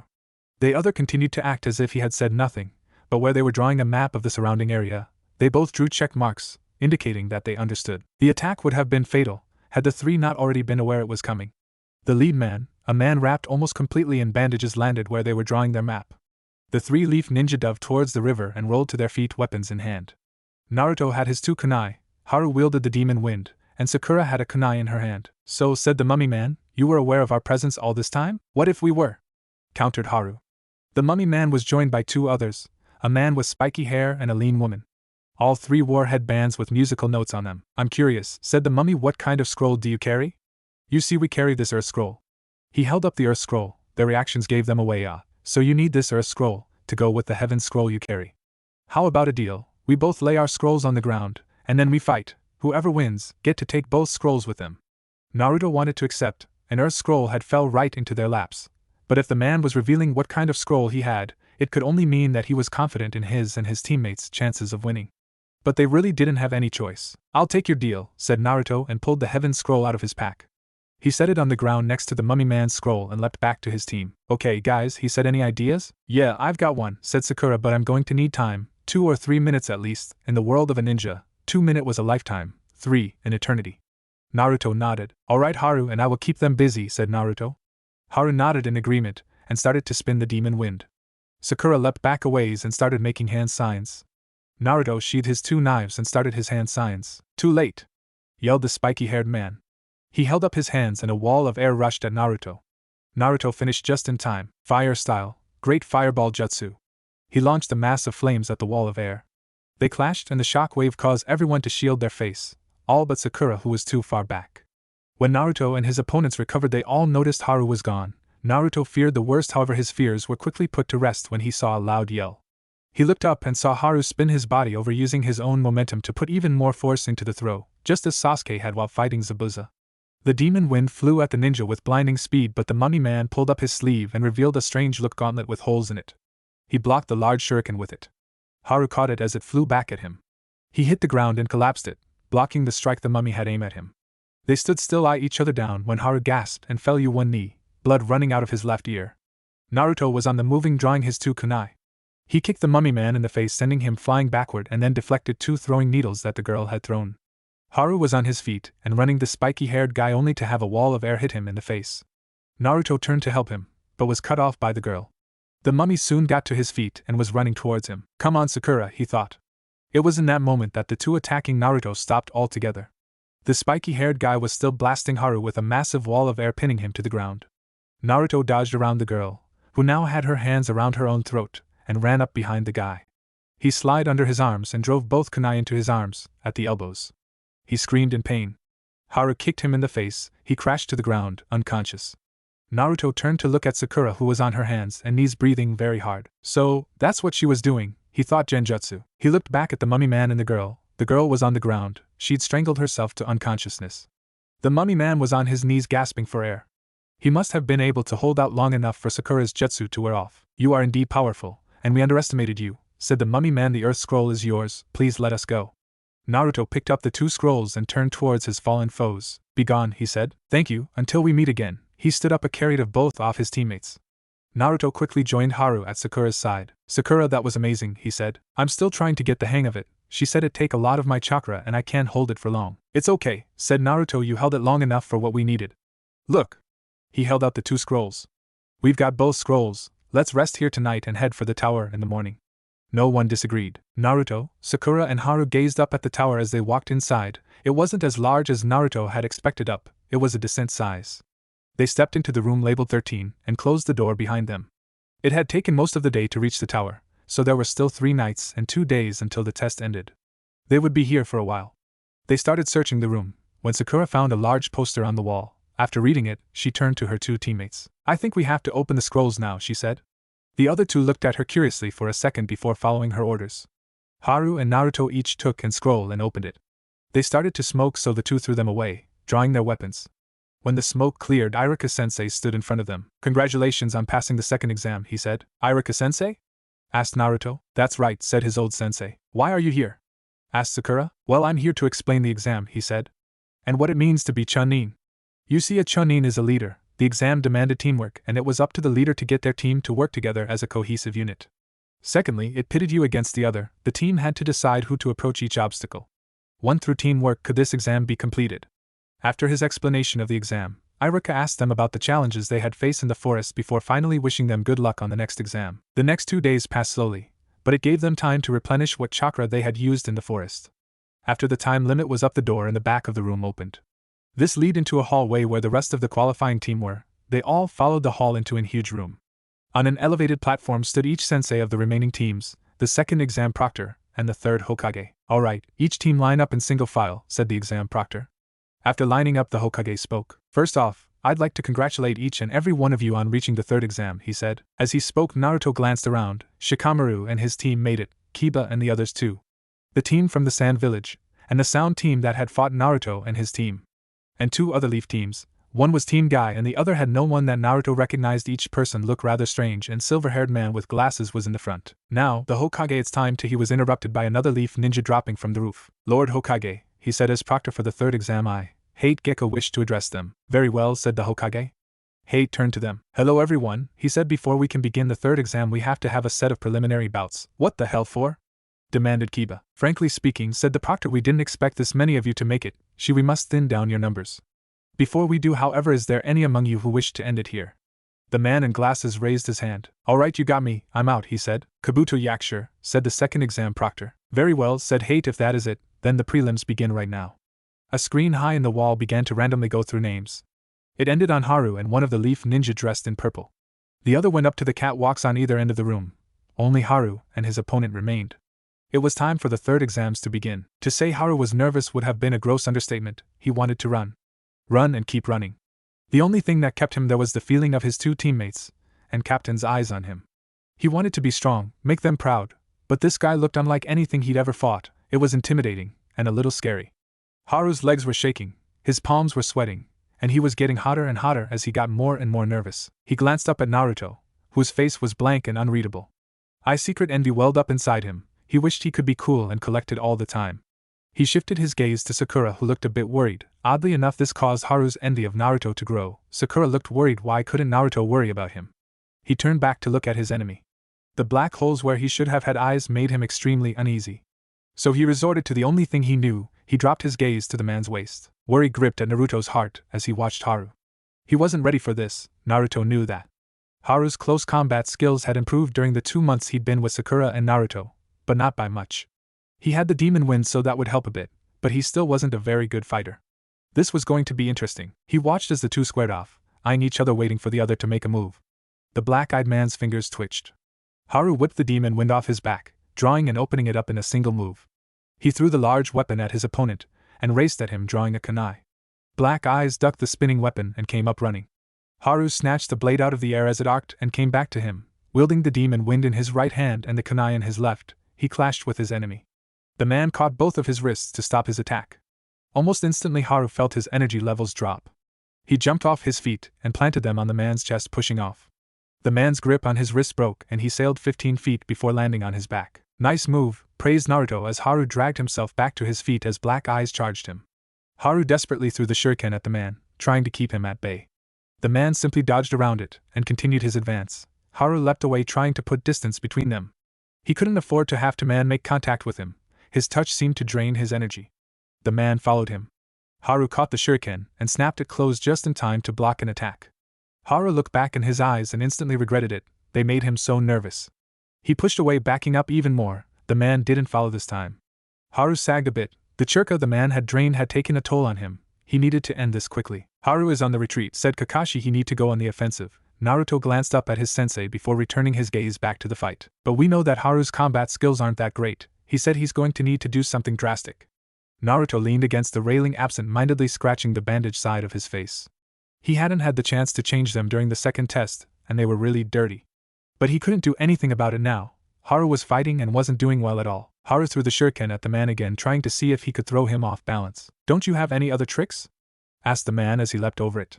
Haru gritted his teeth. I have to do it, he thought, but I'm still not very good at it. I could mess up, I could get hurt. Just as he decided not to do it, A scene flashed through his mind. Flashback. Haru ran through the woods, the enemy ninja hot on his trail. This was not good. He could get away.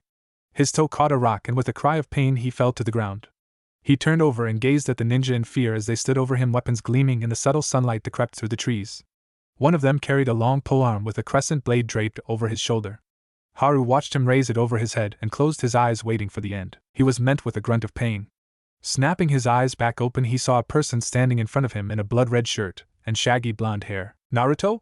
he said, stunned. "What are you doing here?" Naruto turned to look over his shoulder. In his eye Haru saw a look of disgust. Drawing his two kunai, Naruto charged directly at the men. In 30 seconds the men were on the ground, of them dead, or quickly approaching it.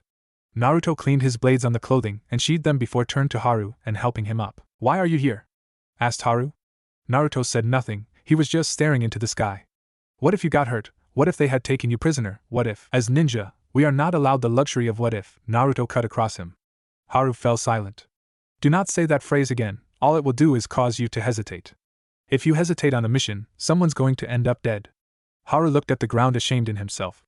Naruto finally looked at him. "Haru, you are ninja, and wearing the headband on your forehead you've accepted the mantle of the Hidden Leaf Village," said Naruto. "You and I are genin, the future of our village. We don't have time to screw around, we must advance and take the defense of our village onto our shoulders and help Kakashi-sensei. Never hesitate again." And flashback. It didn't take a genius to know that Naruto had been thinking about the time he'd hesitated while fighting Haku with Sasuke. Haru's resolve hardened. "No!" He thought, no dwelling on what might happen. He sheathed the kunai and caught the demon wind. Then threw it with all his might. It arced high into the air, too high.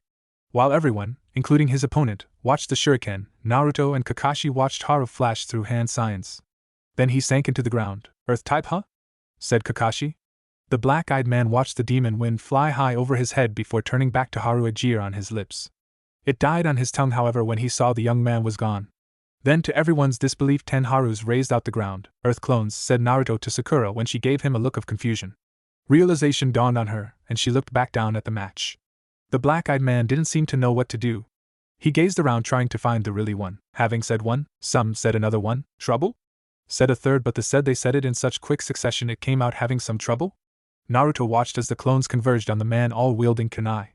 There was a massive dust cloud as the man destroyed some of them, but when it all cleared, Haru stood triumphant. Hei walked over and knelt next to the man and checked him. "The winner is Haru Muri," he said. "Woohoo!" yelled Sakura. Naruto nodded in approval as Haru looked up at them. He soon joined them on the catwalk, looking tired but happy. Naruto turned to face him, a small smile playing on his lips. He stuck out his hand. Haru let out a small gasp before taking Naruto's hand in a handshake. They heard the board on the wall start to cycle through names again. They all turned to look at it. It ended on Zaku of the Sound Village and Shino Aburame. The two leapt to the floor. The guy Zaku looked up at Naruto and gave him a glare. His arms were in a sling. How does he plan to fight with his arms in a sling? Thought Haru aloud. Well, said Zaku, it looks like I've got a little movement in this one. He pulled his left arm out of the sling and pointed it at Shino. Shino didn't so much as draw his hands out of his jacket pockets. Without warning, Zaku blasted a huge sound wave at Shino. When the dust cleared, Shino stood tall, bugs covering his entire body. "Ugh, gross," said Sakura. "What is he?" "In the village hidden in the leaf there is a clan of bug masters," said Kakashi the Aburame. "When one of them is born they enter a secret pact with the insects. He provides them with a nest and food and in return they fight for him." "A nest and food?" asked Haru. "What do you mean?" He gulped, having a good idea what Kakashi was talking about. "His body and his chakra," said Kakashi. Though he did show it, Naruto wanted to throw up. The thought made him nauseous. The insects flowed off Shino and swarmed Zaku. Naruto turned away and leaned on the rail, crossing his arms over his chest. "It's over," he said. No sooner than he finished, Zaku let out a terrible scream as the bugs swarmed over him, devouring his chakra. "That was so gross," said Sakura. Naruto gazed around and saw that was the general belief. Zaku was carted off by the medical corps. After a brief intermission, the board started cycling names again. It ended on the shinobi and the stupid cat-eared hood from the Sand Village and Haru's opponent's teammate. The Sand Ninja, Kankuro, took the large thing wrapped in bandages off his back, holding it out to his side. His opponent attacked him and threw a single punch which Kankuro easily blocked. Then the guy's arm snaked up Kankuro's. In no time at all the man had his limbs wrapped around Kankuro with one arm wrapped around his neck. "Oh man," said Sakura, "first a human bug hive, now this." Naruto could help but agree with her. There was a loud crack and Naruto knew Kankuro's neck had just been broke. Hei took a step forward like he was going to stop fight. Then Kankuro twitched, and head spun a 180. Haru made a wrenching sound. Then the thing Kankuro had dropped burst open, revealing a second Kankuro. The first Kankuro sprouted 4 more arms for a total of 6 and wrapped them tightly around his enemy. After a few seconds of struggling, the man gave and the match ended. Geez, muttered Naruto, one weirdo after another. The board stopped when the two names. Naruto glanced up at it. Not good, he thought. Ino and Sakura, despite what they said, the two still cared for each other. Sakura and Ino, both seemed to have froze. They glanced at each other, seemed to hesitate. Before the looks hardened, they joined each other on the ground, glaring at each other. Alright, said Hate, you may begin. Sakura raced straight at Ino and threw a hard punch at her face. Ino dodged her head out of the way, but before she could counter, Sakura grabbed the back of her head and yanked it down, at the same time bringing her right knee up hard. Ino's head snapped back and she stumbled back, a look of shock on her face. Because Team 7 hadn't spent a lot of time around the rest of the rookies, Sakura's growth was wildly and unknown. So the look of shock on everyone's faces came as no surprise to Naruto as he glanced around, a small smirk on his face, and a feeling of pride in his chest. Sakura kicked Ino hard in the gut. Ino backed up, clutching at her stomach. How? She gasped out, how did you get so strong? Sakura smirked. How? It's called hard work, Ino. After the land of the waves, my total inability to do anything at all spurred me to get stronger, so that the next time we face an enemy I'll be a help, not a liability. With that she started hand signs. Though no one but Kakashi knew it, Sakura was a power genjutsu type ninja with a water affinity. Because of her great chakra control, she could cast water jutsu even if there was no water around by simply turning her chakra in the water for the jutsu. However, it was significantly weaker than if she used nature's water. Her chakra still got the job done though. Water style, water bullets. She held her hands open towards Ino and launched massive bullets of water at Ino, 20 in rapid succession. Ino dropped to one knee. Sakura stood over her, a kunai in her hand. Okay, Sakura, she said, I give you win. Naruto gave a small fist pump by his hip. The gesture was missed by all but Kakashi. Naruto glanced at the rest of the rookies. They all had looks of amazement on their faces. It didn't surprise him. Ino was widely considered to be one of the best female ninja in their age group. However, Sakura had beaten her with minimal effort. Sakura held her hand out to Ino and helped her up. The two watched each other for a minute. Sakura gave her a smile, a real smile. Just hang in there, Ino, she said, if I can do it, so can you. Together they climbed the stairs and joined the rest of the Leaf Genin. Ino left to join her team and Sakura joined Naruto and Haru. Well, 2 out of 3, said Kakashi, will go for a sweep, be ready, Naruto. They all gave him a small smile. Right, he said. Suddenly Sakura slumped against the wall and slid down it to the ground. Naruto knelt next to her. You okay? He asked in a quiet voice.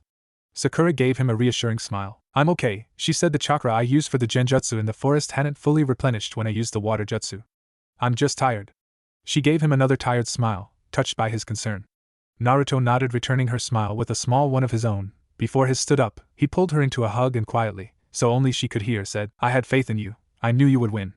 That said, he stood up and stepped back up the railing to watch the next match. The two opponents had already been chosen. Tenten and Temari. Tenten leapt away. And her team started cheering, loudly. Naruto had to cover his ears. The two stood staring at each other. Temari goaded Tenten into attacking. Tenten leapt into the air and threw 6 shuriken at Temari. They flew straight and on target, then suddenly they stopped and dropped to the ground. Naruto blinked for a minute, then it dawned on him. Wind, he thought. It's over. Haru looked at him in shock. How can you say that? He demanded. Tenten is a fellow Leaf Ninja. We must believe in her. Naruto looked at him. Don't be stupid, Haru, he said. Believe me, I would like to see Tenten win. It's bad luck, really. Temari is the one person so far who could actually beat her. It's over, Haru, just watch. Temari unfurled her fan and swung it, causing a huge vortex that lifted Tenten into the air. Wind sliced at the helpless girl before she fell hard onto Temari's collapsed fan. The winner is, Temari, said Hate. An evil grin crossed Temari's face. She tossed Tenten at the weapon she had used. Lee leapt into the battle area and caught her. Nice catch, she said. Now take that pathetic piece of garbage out of here. What did you say? He demanded. He gently set Tenten down and looked like he was about to charge the girl, when Naruto suddenly appeared in front of him, his arms stretched out in front of Lee, his one-eyed gaze locked onto Temari. Everyone gasped. When did he get so fast? Thought Sakura. Naruto thought Kakashi. What are you playing at? Lee, don't, said Naruto. She's not worth your time. Take Tenten to Gai-sensei. Lee was stunned by Naruto's sudden appearance. Right, he said and carried her off. Naruto stood and glared at Temari. She broke eye contact and turned to join her teammates. Naruto followed Lee. When they reached the top, Kakashi pulled Naruto aside. Naruto, what are you doing? He demanded. What do you mean? Asked Naruto, confused. Your unknown growth is an advantage, he said. Why show it now in a rush to stop Lee? Naruto hesitated. Don't be so hasty to show off. Wait until the match. Yes, sir, Naruto said dejectedly. Kakashi gave him a one-eyed smile and patted him on the shoulder. I know you're eager to test yourself, he said gently, but don't let that eagerness compromise you. Naruto nodded and walked back to Haru a bit ashamed of himself. Everything alright? Asked Haru. Yeah, said Naruto quietly. Sakura stood up and joined them. You sure you're okay to be moving around, Sakura?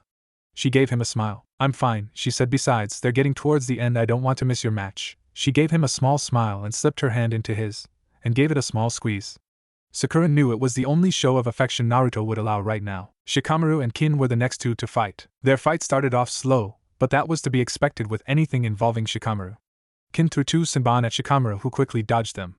There were bells attached. That simple trick? Asked Naruto. Next she'll threw Senbon with bells and Senbon without. Shikamaru started dodging all the Senbon, before he suddenly froze. Genjutsu, said Sakura. What? Gasped Naruto, snapping his gaze up to Sakura. It looks like this is when the affects his ears, she said. I guess that's surprising considering what village she's from. Kin threw three Senbon. Shikamaru managed to cover up just in time. It's amazing he can even move, she said. Suddenly all action stopped. Kin's face had a look of horror on it. He got her, said Naruto. Shikamaru pulled a shuriken out of his pouch, which was mirrored by Kin. Are you crazy? Demanded Kin. Oh come on, it's be fun, said Shikamaru. Like a game of chicken. Let's see whose ducks first. He threw the shuriken at her. The two shuriken raced at their targets. Just as it reached him, Shikamaru bent over backwards. Kin mirrored him, and bashed her head on the wall. The wise shinobi properly scouts the battlefield and is always aware of his position on it, he said. The match was over. After he joined the rest, the wall on the board began to cycle through names, until finally it landed on Naruto and Kiba. It's us against the kid Akamaru, shouted Kiba. He leapt down and ran to the far side waiting for Naruto. Naruto straightened and started walking towards the stairs. Kakashi stopped him. Naruto, he said, only use it as a last resort, but I'm giving you permission to use it. Naruto gave him a short nod and continued to the stairs.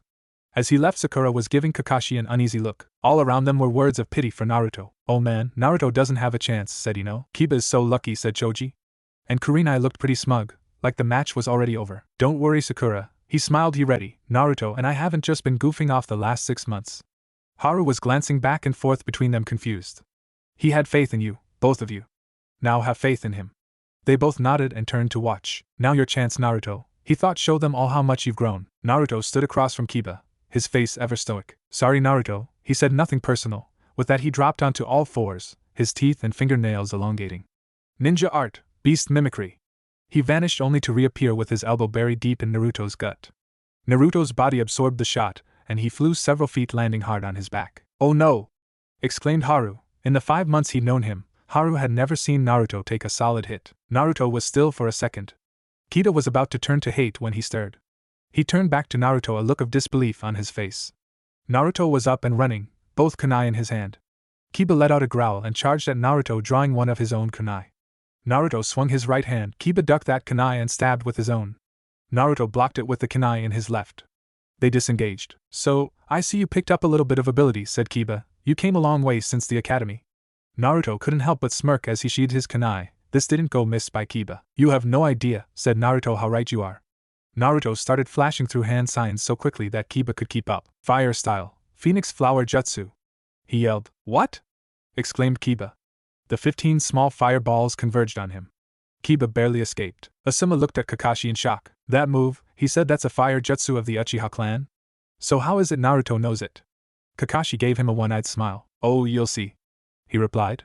Kiba came up charging and drew 2 smoke bottoms. Let's go, Akamaru, he said, and threw the smoke bombs. No one could see a thing. Akamaru leapt into the smoke, using his nose to track Naruto. As the smoke started to clear, Kiba charged kunai in hand. Naruto! Yelled Sakura and moved to jump down. Stop, Sakura! Said Kakashi. Sakura was stunned. Kakashi had never raised his voice to her like that. Have faith in Naruto. Sakura climbed down off the railing. Just as the smoke completely cleared, Kiba was in Naruto's face and plunged the kunai in his stomach. Naruto! Sakura yelled again. A look of shock was on everyone's faces. Everyone in the building heard the distinct drip, drip, drip of water. A look of shock crossed Kiba's face as he watched water flow out of the wound in Naruto's stomach. Then the water clone collapsed. Kiba searched frantically for him. Where is he? He said aloud. His answer was a hard punch across the face. Kiba stumbled back. When the hell did you learn to use water clones, and fire jutsu for that matter? Naruto smirked. I wouldn't worry about that right now if were you, said Naruto. Fine, said Kiba, but at least tell me how you used the water clone. Fair enough, said Naruto. Kiba, look around you, at all the water on the floor. It's left over from the time Sakura pummeled Ino with her water bullets. When you threw your smoke bombs, I simply used the water on the floor and created a water clone, Kiba growled, baring his fangs. Then he sprinted at Naruto. Tunneling Fang! He shouted and began to rapidly spin. Naruto didn't have time to react. Kiba hit him right in the chest, tearing his shirt to shreds. After being bored into for 10 seconds, Naruto finally managed to push Kiba to the side a bit and slip away. As soon as he broke contact, he dropped to one knee, clutching at his stomach. Kiba flipped out of his attack and stood tall, a triumphant look in his face. I gotta say, he said, I'm actually impressed you even still standing. Naruto glared at him, his cobalt eyes burning a hole in him. Kiba took a step back and slipped his hand into his pouch, drawing out 2 food pills. He tossed onto Akamaru, before popping one in his own mouth. Let's go, Akamaru! Man/beast clones! He shouted as Akamaru leapt on his back. In a flash there were 2 Kibas. They ran at Naruto on all fours. Fang over Fang! They shouted. Naruto leapt out of the way. Kiba came to a stop. You know you're pretty pathetic, he said with all the honesty in the world. It takes you 3 tries to pass the academy graduation exam, which you only passed in the end on a technicality. Then you botch every D-ranked mission you go on, only succeeding at those missions because of Sasuke, and then, Kakashi turned to Kurenai. Kurenai, whatever happens to Kiba, you cannot hold it against Naruto, he said. Kiba is going to bring on himself. Kurenai looked at him surprised. Excuse me? She said. Naruto is about to kill Kiba, said Kakashi as if it were the most obvious thing in the world. I fail to see how that's going to happen, she replied. He can't barely stand. Naruto's emotions are barely not gone, said Kakashi. Kiba is about to unleash something he'll never forget. Sakura was just as confused as Kurenai. She gazed at the two taking and realization dawned on her. Kiba, that idiot, she said. Is he trying to get killed? You let Sasuke die. You did nothing to help him, as he defended you, finished Kiba. Naruto's face darkened. Take it back, said Naruto darkly. Kiba laughed. What's that? He said. Take back what you said, shouted Naruto. Tore the remains of his shirt off. His entire torso was covered and scared like he'd been stabbed by hundreds of thin weapons, needle scars. He vanished only to reappear right in front of Kiba and smashed him to the ground. He rained punch after punch into Kiba's face. The second Kiba ran at Naruto and knocked him off Kiba. Naruto skidded to a halt on one knee.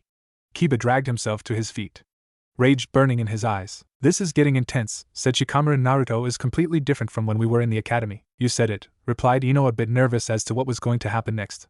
The 3 Jounin-sensei moved together, in case they had to intervene. Naruto glanced up at Kakashi, a question in his eye. Go ahead, Naruto, he replied. You're ready, show them your power. The 3rd Hokage had been watching all the fights with mild interest. This fight, however, he'd been paying the closest attention to.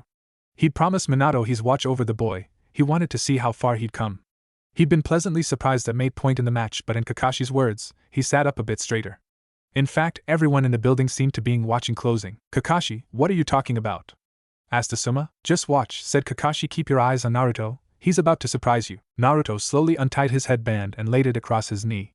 Then with a glance at Kiba, his hands moved to the bandages on his face. Kiba wanted to attack, but his curiosity got the better of him. He didn't move. Sasuke, thought Naruto, lend me your strength. Help me, in this desperate hour. The final bandage was removed. Naruto tossed it away and picked his headband back up and tied it around his forehead. Then he stood up straight, proud and tall, his earlier rage forgotten.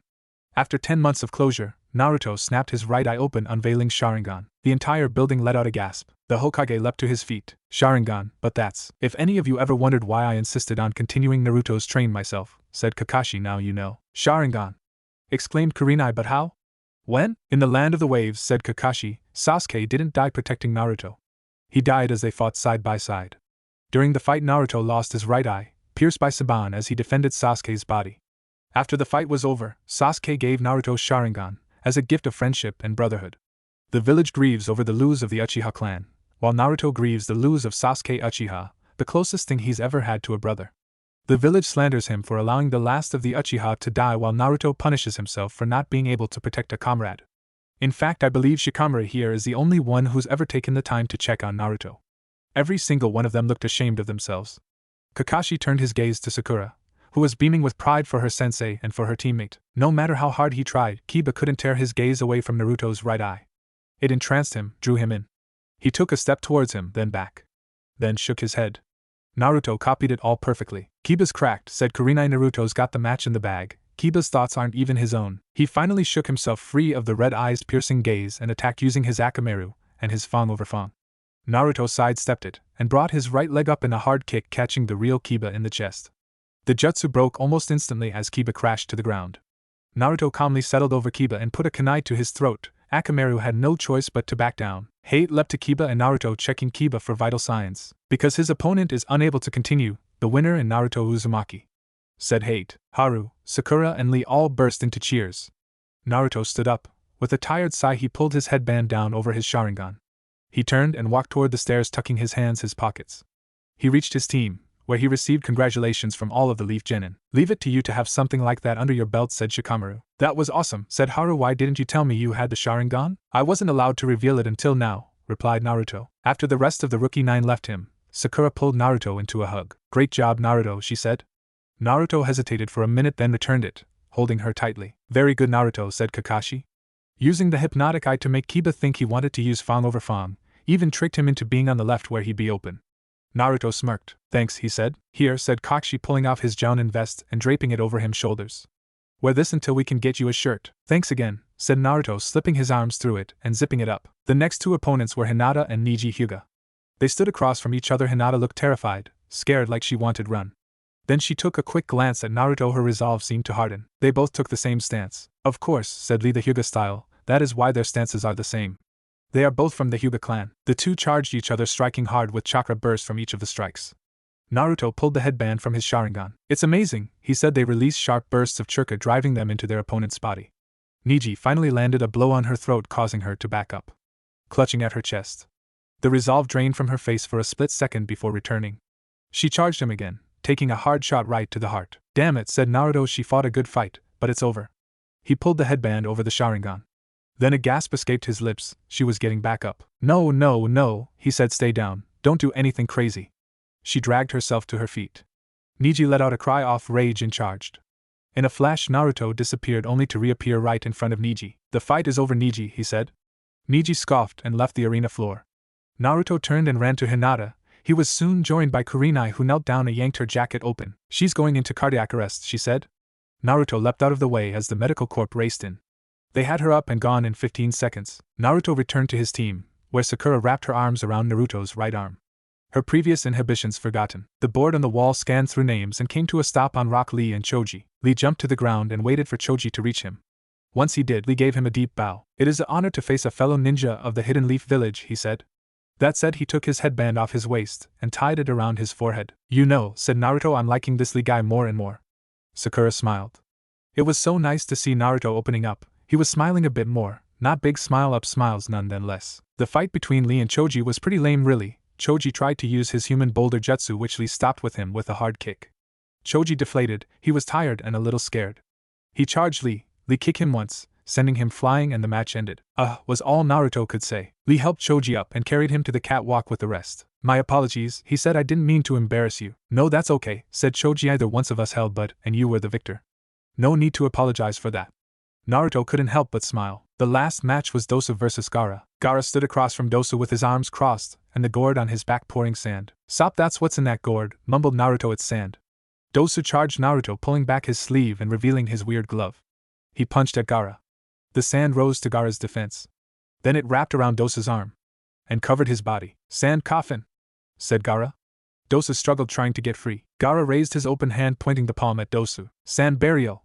The sand crushed Dosu. Sakura turned away, hiding her face in Naruto's chest. The sand retreated back into the gourd. There was no sign of Dosu at all. Gaara left the battlefield. Alright, and with that the third test preliminaries are complete, said Hate. Can I get all the victors in a single file line in front of me?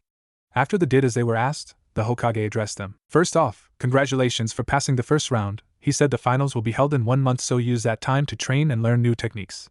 I wish you all the best of luck. You are dismissed. Naruto turned to his team. We have 1 month, he said. You'll all be ready, said Kakashi, but it'll be a long road. Naruto's eyes slowly opened as he awoke. He rolled over and looked at the clock. It was 7 in the morning. He sat up and rubbed his eyes and stretched. Then he climbed out of bed and headed for the bathroom. Turning on the water, he climbed into the shower and let the hot liquid pour over his body, relaxing his sore muscles. He hadn't really enjoyed his shower the night before. He'd been too tired to do anything but get clean and get out. Now he let it loosen the tension in his body and soothe his aching muscles. As he stood under the shower, the battle with Kiba played over and over in his head. Why had it been so tough? Sure, Kiba was good, but Naruto knew he wasn't on Naruto's level. Hell, there were only a few at the prelims that were. Niji, that boy Gaara, and maybe Lee. So why had he had so much trouble? He even had to resort to Sharingan, which he'd hoped to save for the finals. Unable to find an answer to his question, he punched the tiled wall of his shower with a low curse. Deciding his shower was no longer relaxing, Naruto climbed out and toweled himself dry. Then he wrapped the towel low around his waist and exited the bathroom.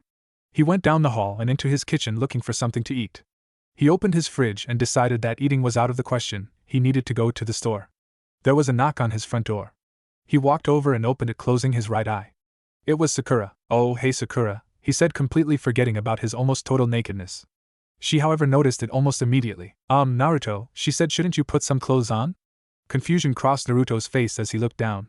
Seeing his scantily clad body, Naruto blushed slightly. Sorry, come in," he said, stepping aside to allow her entrance. "I'll be right back." He left the room and went to his own, where he quickly dressed in his blood-red tee and black pants. He tied his headband around his right eye and left the room.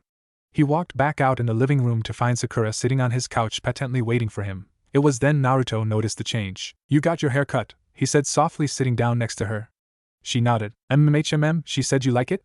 she asked. Naruto could tell from the look on her face she wanted him to approve. "Yeah, I do," he said honestly, "it looks really nice." She smiled and put her head on his shoulder. "You going to see him soon?" she asked. He nodded. Deciding to push her luck a little, Sakura asked something she never asked before. "Can I come?" Naruto was quiet for a long time, so long in fact Sakura was about to withdraw her request when he spoke up. "Yeah, I'd like that, and I think he would too," said Naruto. Sakura smiled. They soon got up and left, knowing the sooner Naruto visited him, the sooner Sakura could get him out and about. Sakura wrapped her arms around Naruto's and laid her head on his shoulder. They walked through the village, keeping to themselves, not paying any attention to the looks of interest they were getting. They weren't dating, though were sleeping with each other, they were simply best friends, and this was comfortable to them. Their journey took about half an hour, but when they arrived they stood at Sasuke's grave for quite a while. Finally Sakura sank to her knees and whispered to herself, "Sasuke, thank you for all you did for me and Naruto," she said. "I'm sorry I haven't visited sooner, but Naruto needed time alone with you, time to heal. He's getting there, Sasuke, as I'm sure you've seen. Please help him heal, help him let go the burden of guilt he's placed on his own shoulders. I know you bear him no animosity. I'm not sure how I do, but I do. He refuses to forgive himself, help him." Her prayer to Sasuke finished, she stood and returned to Naruto's side. Naruto was silent, reading the words on Sasuke's grave like he had a million times before. The battle on the bridge played in his mind. What could he have done different? He could have stopped the Senbon, he could have stopped Haku quicker. If only he had trained harder, focused more on getting stronger and less on ramen, Sasuke would still be here. Sakura watched as Naruto's face grew more and more pained. She knew what he was doing, blaming himself again, coming up with all the things he could have done. She'd been around him enough to know when he was sinking into depression. Deciding to take another risk, she slipped her hand in his and laced their fingers together. She gave his hand a slight squeeze. He snapped out of his thoughts and looked at her, startled. She gave him a soft smile and started to pull him away. Naruto cast one last glance back at the headstone and followed her. He half expected her to release his hand once she got him away for the grave, but she didn't. She held it firmly, guiding them both back to the village square. Once there, they wandered around the market looking at all the new items the vendors had. Naruto was standing back a bit watching Sakura look at jewelry when an old man approached him. "Anything I can help you with, son?" the man asked. Naruto looked at the man. His smile seemed real enough, which was weird. Naruto never got looks like that. "You don't know who I am, do you?" he asked. "Oh, I know perfectly well who you are," said the man. "And you still talk to me?" asked Naruto, a bit stunned. "Of course," said the man like it was the most obvious thing in the world. "Why?" asked Naruto, even more stunned. "Young man," said the old man, "I see you around the village quite a bit. Always sulking, always down. You don't fight the insults, you just take it, never once fighting back. Naruto, to me that says you didn't let the Uchiha die, that you fought with him, and that Sharingan in your right eye tells me that he meant more to you and you to him than anybody else in this whole world. But you still fight, bearing the weight of Uchiha's death on your shoulders, unable to let him go. Son, until you do, you will never be able to harness your true strength." Realization washed over Naruto like a wave breaking on the shore. Until he let go of Sasuke, he'd be unable to fight to his full potential. That was why he'd had so much trouble with Kiba. He'd been unable to fight with a clear head.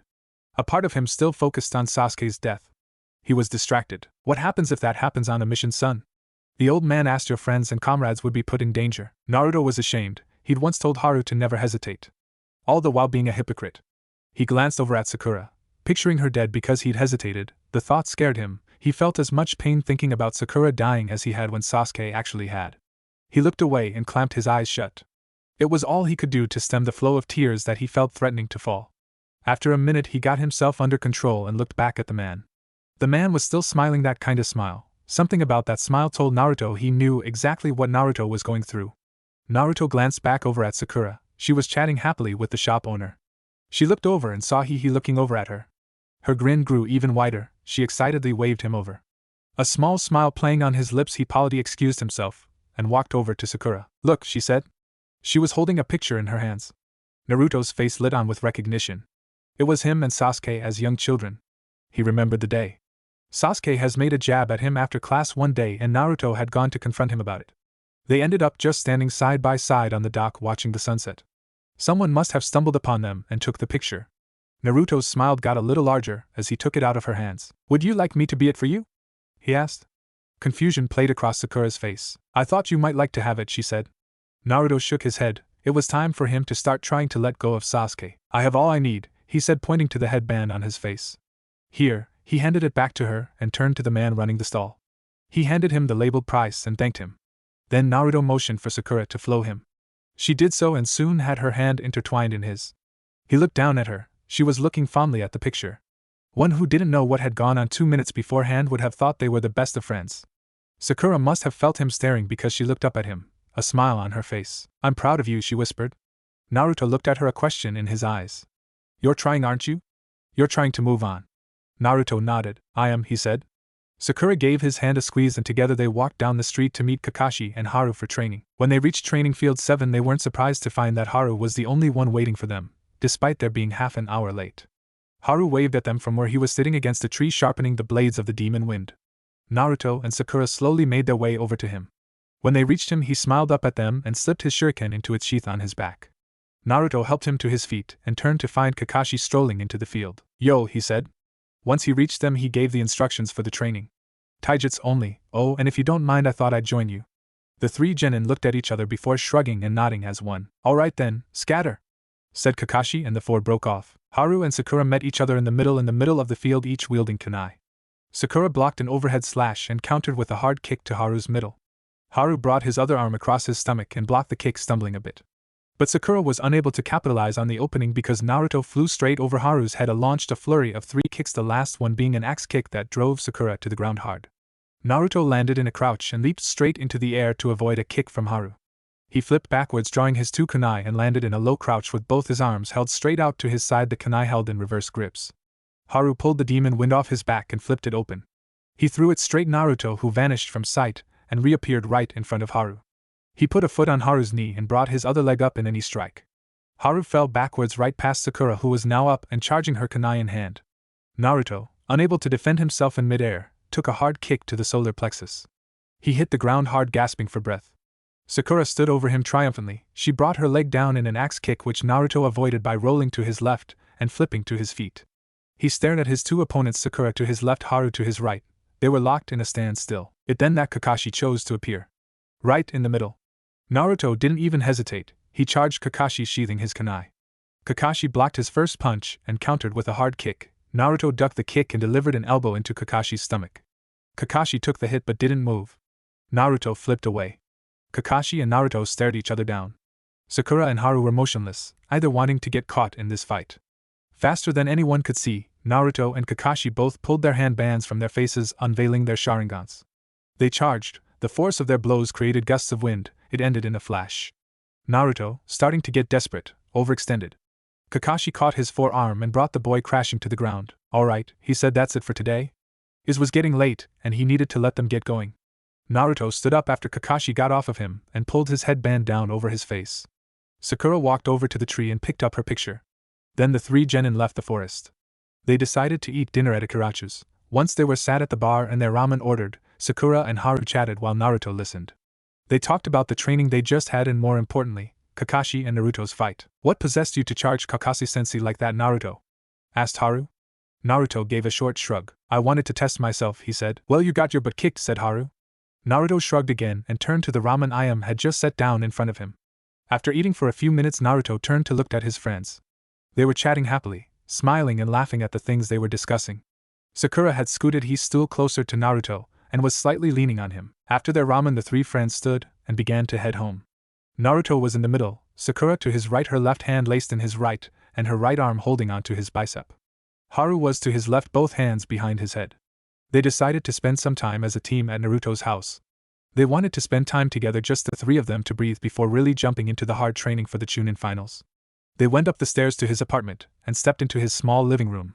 After a few hours they all decided to crash in Naruto's living room. Kakashi Hatake sat at the village dango shop with his favorite type of dumpling in front of him. "Long time no see, Kakashi," came a voice from behind him. He turned to see an elderly man with hair white as the snow and a red gi. "And Master Jiraiya?" he said, completely stunned. "What are you doing here? You haven't been in the village in years." The man sighed and stepped around table. "Honestly, I hadn't planned to come back this soon, but it's been taken out of my hands," Jiraiya said. "You see, I've been keeping tabs on that pain in the neck Orochimaru ever since he left the village all those years ago. And now I know he's coming back to the village, if he's not here already." Kakashi let out a gasp. "Are you serious, Master Jiraiya?" he asked. "I'm afraid that I am," he said, crossing his arms. "So that's what brings you back?" asked Kakashi. "Yes and no," said Jiraiya. "I once made a promise to Minato and Kushina that I would watch over Naruto if anything happened to them. It's time I made good on my promise." Kakashi looked at him dumbfounded. "But, he stuttered. "Kakashi, it's not my desire to steal your student," said Jiraiya. "Just help with a technique here or there. I know there are many techniques you can still teach him." "It's more than that," said Kakashi. "I don't know if you're aware of it, but Naruto has recently received a Sharingan eye and 2 affinities. As near as I can tell, Naruto has 3 chakra affinities." "3?" asked Jiraiya. "No, Kakashi, that's not possible." "I didn't think it was either, but Master Jiraiya, he does, I swear to you," said Kakashi. "3? You're sure?" asked Jiraiya. "Yes, near as I can tell, wind, lightning, and fire," said Kakashi. "Which brings me to my next point. I want to teach him Chidori, but his chakra control is quite there yet." Jiraiya was silent for a while. "I may have the perfect solution," said Jiraiya. "The summoning jutsu will be the perfect way for him to focus his chakra." "Perfect," said Kakashi. "I'll let you take over with the training for the summoning jutsu, then I can teach him Chidori, and after that, well, we'll see where it goes from there." Wait, Jiraiya suddenly burst out. "Did you say Naruto has Sharingan?" "Yes," said Kakashi, running his hand over his forehead. 9 months ago, my team and I were on a mission into the land of waves. It went wrong. It went so wrong, Jiraiya. We were attacked by a Rouge ninja named Zabuza, him and his apprentice. Sasuke and Naruto engaged the apprentice in mortal combat. Sasuke was killed. With his last breath, he gave Naruto his Sharingan to replace the eye Naruto lost in the battle. Ever since then he's trained to use it." "That's quite a story," said Jiraiya. "It's all true," said Kakashi. "No, I know," said Jiraiya. "Kakashi, Naruto has a long road ahead of him. Naruto is going to have to learn that because of who he is, he's going to have to spend his entire watching his back." Kakashi ran a hand through his silver hair and let out a heavy sigh. "I know," he said. "We'll just focus on his training for now." "Good idea," said Jiraiya. "We'll focus on the summoning jutsu for now, and then we'll have to see what happens." Naruto woke up with a stiff neck, sat up straight on his couch and stretched, trying to loosen his neck. He had spent the night on his couch and was now regretting it. He rubbed out his neck and walked toward the kitchen, being careful to step over Haru on the way there. After fishing a glass out of his cupboard, he filled it with water from his tap and downed it in 3 gulps. It did little for his neck, so he filled another glass and drank half of it. He walked out of the kitchen with the glass in hand just in time to find Haru stirring from his spot on the floor. "Ah man," moaned Haru, "what time is it?" Naruto took a swig of water and looked at the clock. "Just about noon," he said. "Shit," said Haru. "What time did we go to bed last night?" "I don't know," said Naruto. "Like 4 maybe." He took another swig of water and walked down the hall towards his bedroom. He inched the door open and peered in. What he found left him completely speechless. Sakura lay in his bed. She was on her back, her pink hair splayed out around her. Naruto leaned on the door frame, watching the gentle rise and fall of her chest as she slumbered. He took another sip of water, debating with himself whether or not to wake her. They had to meet Kakashi for training in 2 hours, and Naruto knew she would want to go home first. "Hey," whispered Haru from behind him, "I'm gonna head home. I'll see you for training." Naruto nodded and turned back to his sleeping teammate. Steeling himself, he approached her bedside and gently sat down. He lightly shook her shoulder. "Sakura, it's time to wake up," he said. His soft emerald eyes fluttered open. "Na Naruto?" she asked, slightly confused. "Yes," he said, "it's about time to get up. It's already noon." "Oh, okay," she said. "I'll leave you to get dressed," he said, standing up and leaving the room, grabbing a change of cloths on his way out. He changed in the bathroom. He put on a pair of black pants and a midnight blue tee. He exited the bathroom just as Sakura was leaving his room. She gave him a soft smile. "Sleep well?" he asked her. She nodded. "You have a comfortable bed," she replied. He smiled. "I'm glad," he said. "We should swing by your place before going on to training." She nodded, and together they left the apartment. They quickly made their way across the village, Sakura holding his right hand in her left, her right hand on his bicep. In time they made it to Sakura's house. "You want to come in?" she asked. He nodded and followed her inside. "Oh, Naruto," said Aki as he stepped in. "We haven't seen you around here for quite a while." "Yeah, sorry about that," he said. "I've been kinda busy." "Oh, that's okay," replied Aki. "Oh, I see you took your bandages off, but you still wear your headband over your eye. Are you still injured? No, you see I actually have Sasuke's Sharingan in my right eye. He said I keep it covered because I can't deactivate it. Ah, I see, said Aki a bit confused. Well, come and have some tea. We can't, Mom, said Sakura. We have to meet Kakashi-sensei for training. Oh, okay, fine, said Aki. Just come back after. It's been too long since we saw Naruto. Sure, Mom. I will, said Sakura, and with that the two young ninja left the Haruno home. They were met with a very unfamiliar sight upon entering their usual training field. Not only was Haru there waiting for them, but Kakashi, and with him was an old white-haired man. Naruto, said Kakashi as they approached, you won't be training with the rest of the team, for now you're to go with Master Jiraiya. He's got a couple jutsu he wants to teach you. Okay? Said Naruto, raising an eyebrow and looking at the old man. The man in question gave him a goofy smile. Alright, said Jiraiya as he and Naruto stood next to the river. First I'll show you the jutsu I want you to learn. He quickly flashed through 5 signs before slamming his hand on the ground. Summoning jutsu! He shouted. There was a cloud of smoke, and as it cleared, Naruto saw the old man standing on a red toad wish, a green and red skull. Take the scroll. Naruto did as he was instructed and unrolled it on the ground. That scroll is a contract with the summoning toads, explained Jiraiya, passed down from earlier generations of ninja. Sign your name in your own blood and stamp the fingerprints of one hand on under it. Then build up your chakra and slam it on the ground where you want to perform the summoning. The signs are boar, dog, bird, monkey, sheep. Naruto let out a heavy sigh as he drew one of his kunai off his hip and sliced open his right thumb. He quickly wrote his name and stamped his right fingerprints on the scroll beneath his name. Good, now do it, said Jiraiya in a stern voice. Stealing his resolve, Naruto quickly flashed through the 5 signs and slammed his palm on the ground. Ninja art, summoning jutsu, he yelled. He disappeared in a cloud of smoke, only to reappear standing on a blue toad with yellow stripes running down his back. Amazing! Thought Jiraiya to summon a toad that size on his first try. No one's done that since Minato. This boy, with Sharingan and the right determination, he could easily surpass his father. What the hell? Exclaimed the toad. What are you doing over there, Jiraiya-sama? Jiraiya smirked from where he was on the red toad's back. It wasn't me who summoned you, said the sage. Really, then who? Asked the toad. He's on your back, said Jiraiya. Jump down, Naruto, let him see you. Naruto let out a sigh and jumped off the toad's back. Who are you? Asked the toad in genuine curiosity. Naruto, replied the young man. Well, nice to meet you, Naruto, said the toad. My name is Gamamochi. Nice to make your acquaintance, said Naruto. Jiraiya wore a small frown. He'd hoped the first meeting between Naruto and his new friend would go smoother, but this boy was more withdrawn than he thought. Gamamochi's face a bit, and he disappeared in a poof. Naruto, scolded Jiraiya. Gamamochi is a very shy spirit. When you act like that, it hurts his feeling, runs him down. That's something you should probably work on. Yeah, maybe, said Naruto, partially ashamed of himself. He seemed to have a NAC for upsetting people these days. He slouched his shoulders, tucked his hands in his pockets, and started walking back to Kakashi. Naruto! Came Jiraiya's stern voice. Do not walk away. Do the jutsu again. Naruto took his hands out of his pockets. He bit his thumb and flashed through the 5 signs again. Summoning jutsu. Once again a plum of smoke. Naruto appeared standing on Gamamochi's back. So summon me back already? He said. Yeah, said Naruto, jumping off his back. Look, Gamamochi, I wanted to apologize. I didn't mean to be rude or hurtful. It is nice to meet you. Gamamochi's face lit up. A smile played on Jiraiya's face, and he nodded his head. You too, Naruto-san, said Gamamochi. Gamamochi, said Jiraiya, Naruto may be summoning you off and on the next few days, just to get some practice. Please bear with us. Not a problem, Jiraiya-sama, said Gamamochi. But we're done with this for the day, said Jiraiya. Okay, see you around, Naruto-san, he said. See you later, Gamamochi, replied Naruto. With that the toad poofed away. Okay, said Jiraiya, now that we have that down, we need to move on. Naruto, I doubt you're even aware of it, but your body houses 2 chakras. 2 chakras? Asked Naruto, a bit dumbfounded. Exactly, 2, said Jiraiya. One is the one your body naturally produces and the other comes from something else. The nine-tails, said Naruto, getting a faraway look. Yes, said Jiraiya, the 9-tailed fox. And with training you can learn to control it. Naruto didn't seem to like the idea of controlling the 9-tails chakra. Don't worry, I'll be here to help you along. The only time I used the 9-tails chakra, I lost my eyes, said Naruto. I lose control of my body. I don't like it. With the training we're going to be doing, you'll be funneling it into jutsu, said Jiraiya, making the jutsu you use now even more powerful. Naruto still seemed a bit uneasy but nodded. Good, first we need to expend body's own chakra, said Jiraiya. Naruto nodded. Setting his mouth in a hard line, he built up chakra in his chest just like he had countless time before. Fire style, fireball jutsu.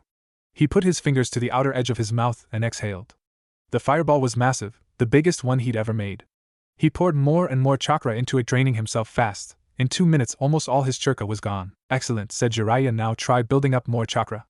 Naruto did as he was instructed. No good, he said, it's just the usual chakra. Jiraiya stroked his chin for a minute, trying to think of a solution. We'll just have to keep working on it, said Jiraiya, but for now it's getting late. We should call it a day. Naruto nodded and headed back to his team. Hey Naruto, said Haru as Naruto approached them. Naruto waved in greeting. Sakura started to jog towards him. How'd it go? She asked. Learn anything? Yes, said Naruto. A summoning jutsu, made a new friend. Oh? Asked Sakura. Yeah, I'll show you later, said Naruto, and with that the team and their sensei left the training field. Over the next few days Naruto worked on his summoning jutsu and controlling the Nine-Tails chakra. He made very little progress. Jiraiya helped as much as he could, but he knew for Naruto to do this he needed to do it on his own. Damn it, said Naruto as he dropped to one knee after another failed attempt to build up any of the fox's chakra. I'm not getting anywhere with this, he said, throwing a stone into the river. Naruto, said Jiraiya, you've come as far as you can with this, it's time to move on. What do you mean? Asked Naruto. You see Naruto, said Kakashi from where he was sitting next to Jiraiya. Each thing Master Jiraiya and I have trained you has been to learn something else. He said, with the tree climbing and water walking exercises you learn to control your chakra and release it in a steady amount. Sharingan helped you limit the amount you use but still put it to effect, therefore not wasting any. With the summoning jutsu you learn to control greater amounts of chakra. Now we're moving on. Moving on? Asked Naruto, but I haven't even mastered the summoning jutsu. Gamamochi only come out once every 3 tries. Every time else it's that annoying Gamakichi. You've got it down enough to move ahead, said Jiraiya. But I fully expect you to keep working on the summoning jutsu. Fine, it's settled. I'll work on the summoning jutsu. Jiraiya-sensei taught me and learn this new technique. Alright, said Kakashi, this new technique, you'll be learning from me?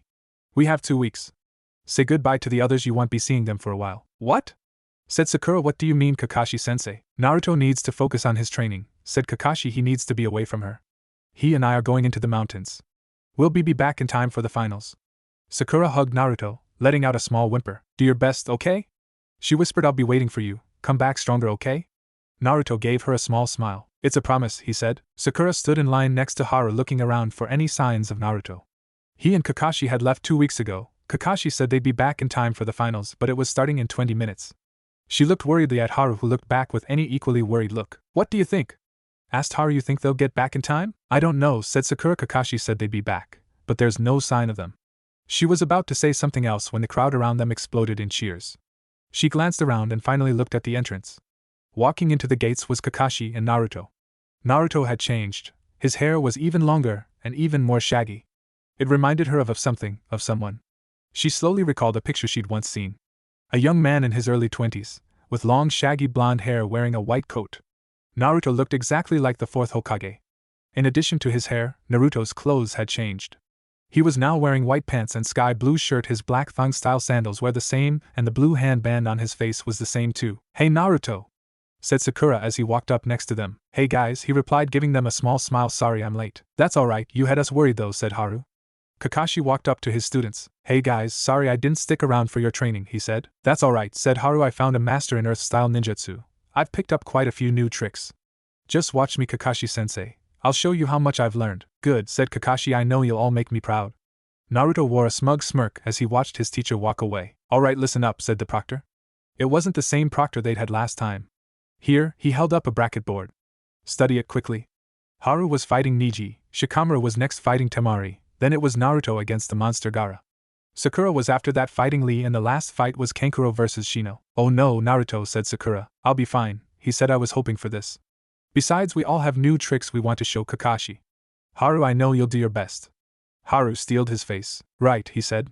While Haru and his opponent remained in the grounds, Naruto, Sakura and the rest of the finalists went into the stands to watch the fight. Naruto and Sakura sat with the rest of the 9 rookies. Sakura leaning against him, and his arm around her. Naruto hadn't realized how much he'd misses her until the moment he laid his eyes on her walking into the arena. Haru stood across the arena glaring at Neji. This boy had tried to kill a comrade. Haru wasn't going to stand for that. Begin, said the proctor. Haru pulled the demon wind off his back and flipped it open. The 2 ninja charged each other. Naruto pulled his hand band from his Sharingan. He watched as each of Neji's chakra-enhanced blows barely missed Haru or were blocked by the large shuriken in his hand. Haru flipped backwards as a strike passed over him by inches. He's okay, said Naruto. Neji hasn't hit him yet. Sakura let out a sigh of relief as the 2 fought up and down the arena. He's gotten a lot better, pointed out Sakura. He has, said Naruto, but all he can do right now is dodge. With Neji's ability to drive chakra into his body, if Haru take one direct hit, he's finished. Haru spun under an open palm strike for Neji and passed the shuriken in his hand across Neji's leg. Neji stumbled, but I'm impressed, he said. It's been a long time since I was cut. Haru said nothing as he drew back his arm and hurled the shuriken and flashed through hand signs. Neji dodged the shuriken easily and came up changing, Earth-style, stone shuriken. yelled Haru. Thousands of square floating rocks rose into the air surrounding Niji. It's over, said Naruto. The first shuriken hit Niji and stopped dead. What? Exclaimed Naruto. Niji began to spin at a high speed, surrounding himself in a dome of chakra. What was that? He asked. Rotation, said Tenten to his left. Normally ninja can send bursts of chakra from certain point in their body. Their hands, feet mostly. Niji, however, can expel chakra from all over his body. Then he spins at a high speed, making any attack launched against him rendered completely useless. Haru's going to have a tough time getting through that, said Sakura. Remember what Kakashi-sensei says, said Naruto. Even though we're not on the battlefield with him, our teamwork will make him stronger. Have faith in each other, and we will grow stronger as a team and as individuals. Behind Naruto, Kakashi wore a proud smile. There was hope for Naruto yet. Haru's breath was heavy. He'd poured a lot of chakra into that jutsu. It was his second best technique. He was sure he had Niji. Niji's smirk widened. Did you seriously think it would be that easy? He taunted. Haru snatched the demon wind out of the air as it returned, collapsed it, and sheathed it. He glared into Niji's eyes, the veins surrounding them engorged due to the massive amounts of chakra being pumped through them. Face it, said Niji, your fate has already been decided. It was your destiny to lose today. It was decided the very moment I became your opponent. I for one believe we make our own destiny, said Haru. Just accept it, said Niji, you're a failure. You always have been, and you always will be. You're wrong, said Haru. Enough, said Niji, this ends now. Niji raced at Haru, a buried and open-palmed strike right into the middle of Haru's chest. Haru hit the ground hard. He lay there for a minute before climbing back to his feet. Still think you can change your destiny? Said Niji. Fine, I'll show you exactly what happens to those who go against fate. Niji crouched in a low stance.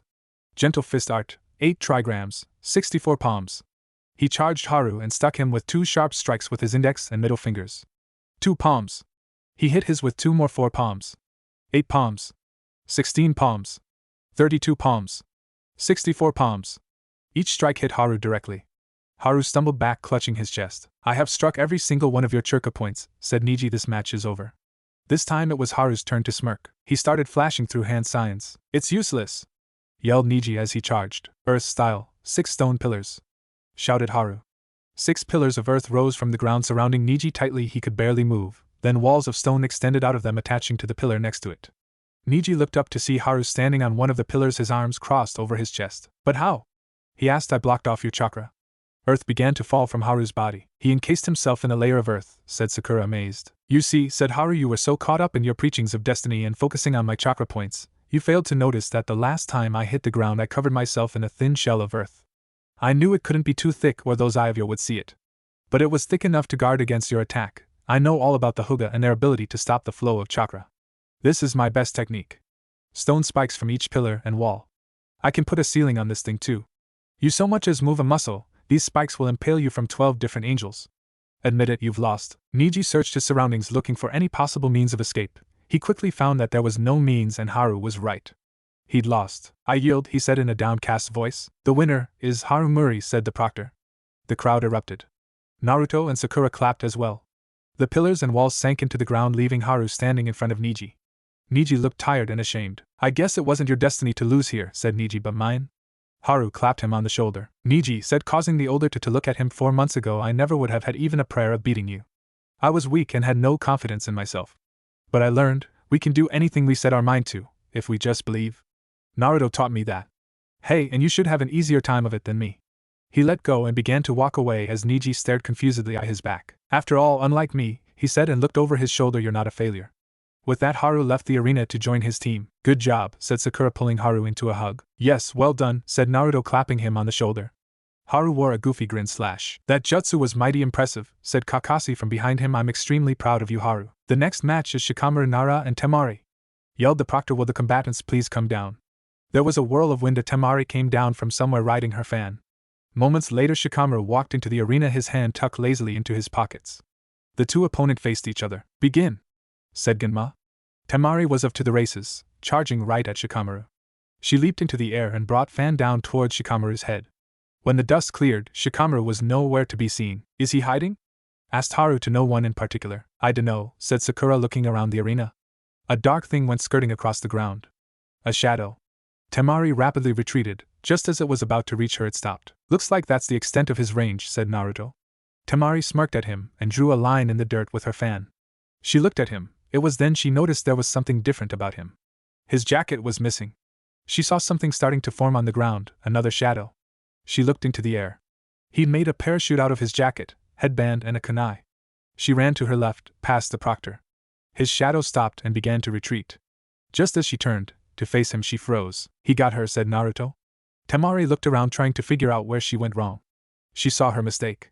He'd extended his shadow with the jacket and followed her as she fled past the proctor. He'd then used the proctor's shadow as a stepping stone and caught her. Shikamaru walked them to the center of the arena. He rose his hand. To hell with it, he said, I give up.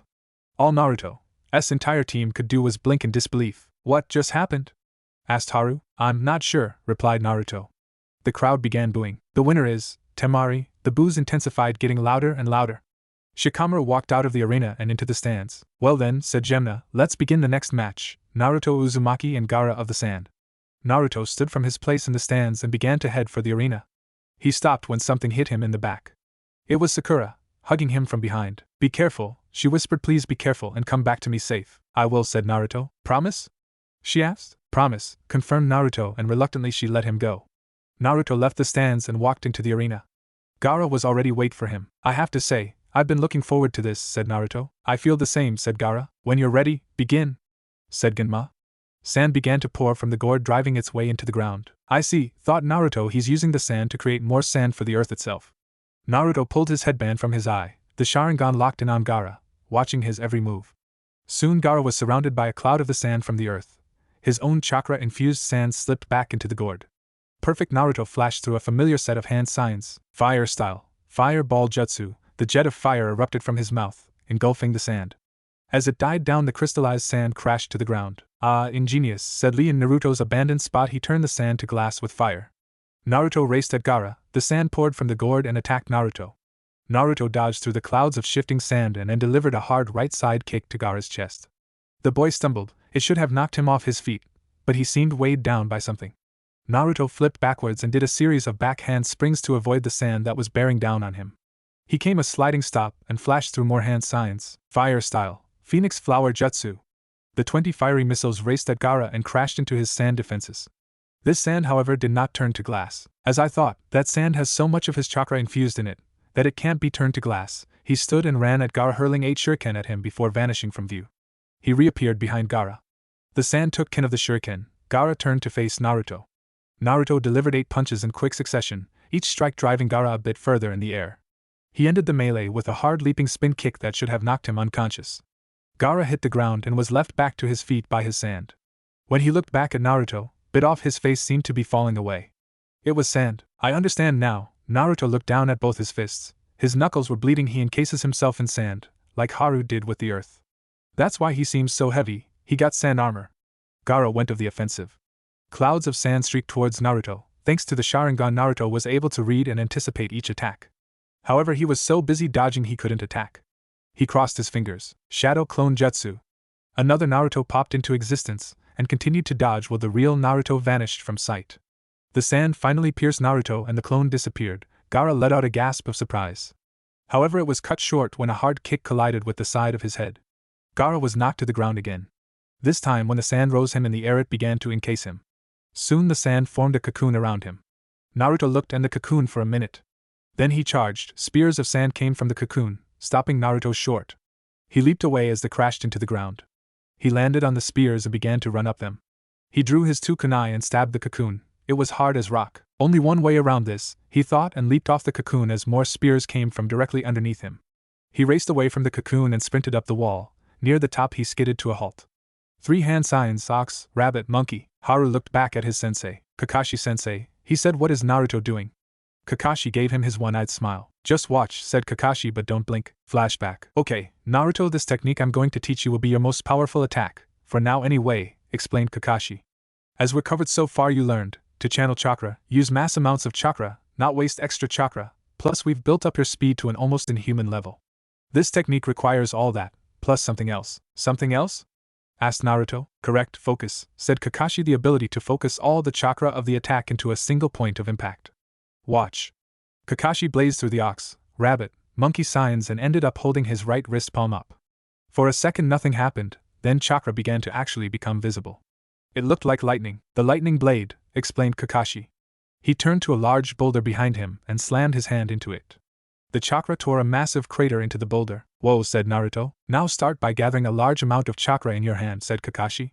Naruto did as he was instructed and poured almost half his chakra reserves into his hand. Now the signs, said Kakashi again. Naruto obeyed. He held his right wrist, but unlike Kakashi, his palm was down. He felt a jolt of electricity arc between his thumb and middle finger, then the unexpected happened. The chakra that was just starting to take shape exploded. Naruto was knocked onto his back. Not enough focus, said Kakashi again.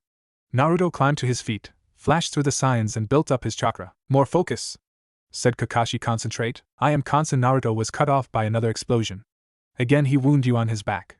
Damn it, he exclaimed, jumping to his feet. Kakashi opened his mouth to say something, but the look on Naruto's face told him Naruto was in grindstone mode. He would be out here for 4 days straight if that's what it took. Heaving a sigh, Kakashi settled against the boulder behind him to read, the sound of explosions and curses his only company. Naruto wiped the dripping sweat from his brow. He'd been at this for 3 days now, only sleeping when it was absolutely necessary. He did the ox, rabbit, monkey hand signs and built up his chakra in his hand. The electricity arced across his fingers. He focused on the center on his palm. Slow, the lightning grew and grew up until it covered his whole hand. Yes, he said, and spun around and smashed his hand into the boulder next to the crater Kakashi had made 3.5 days earlier.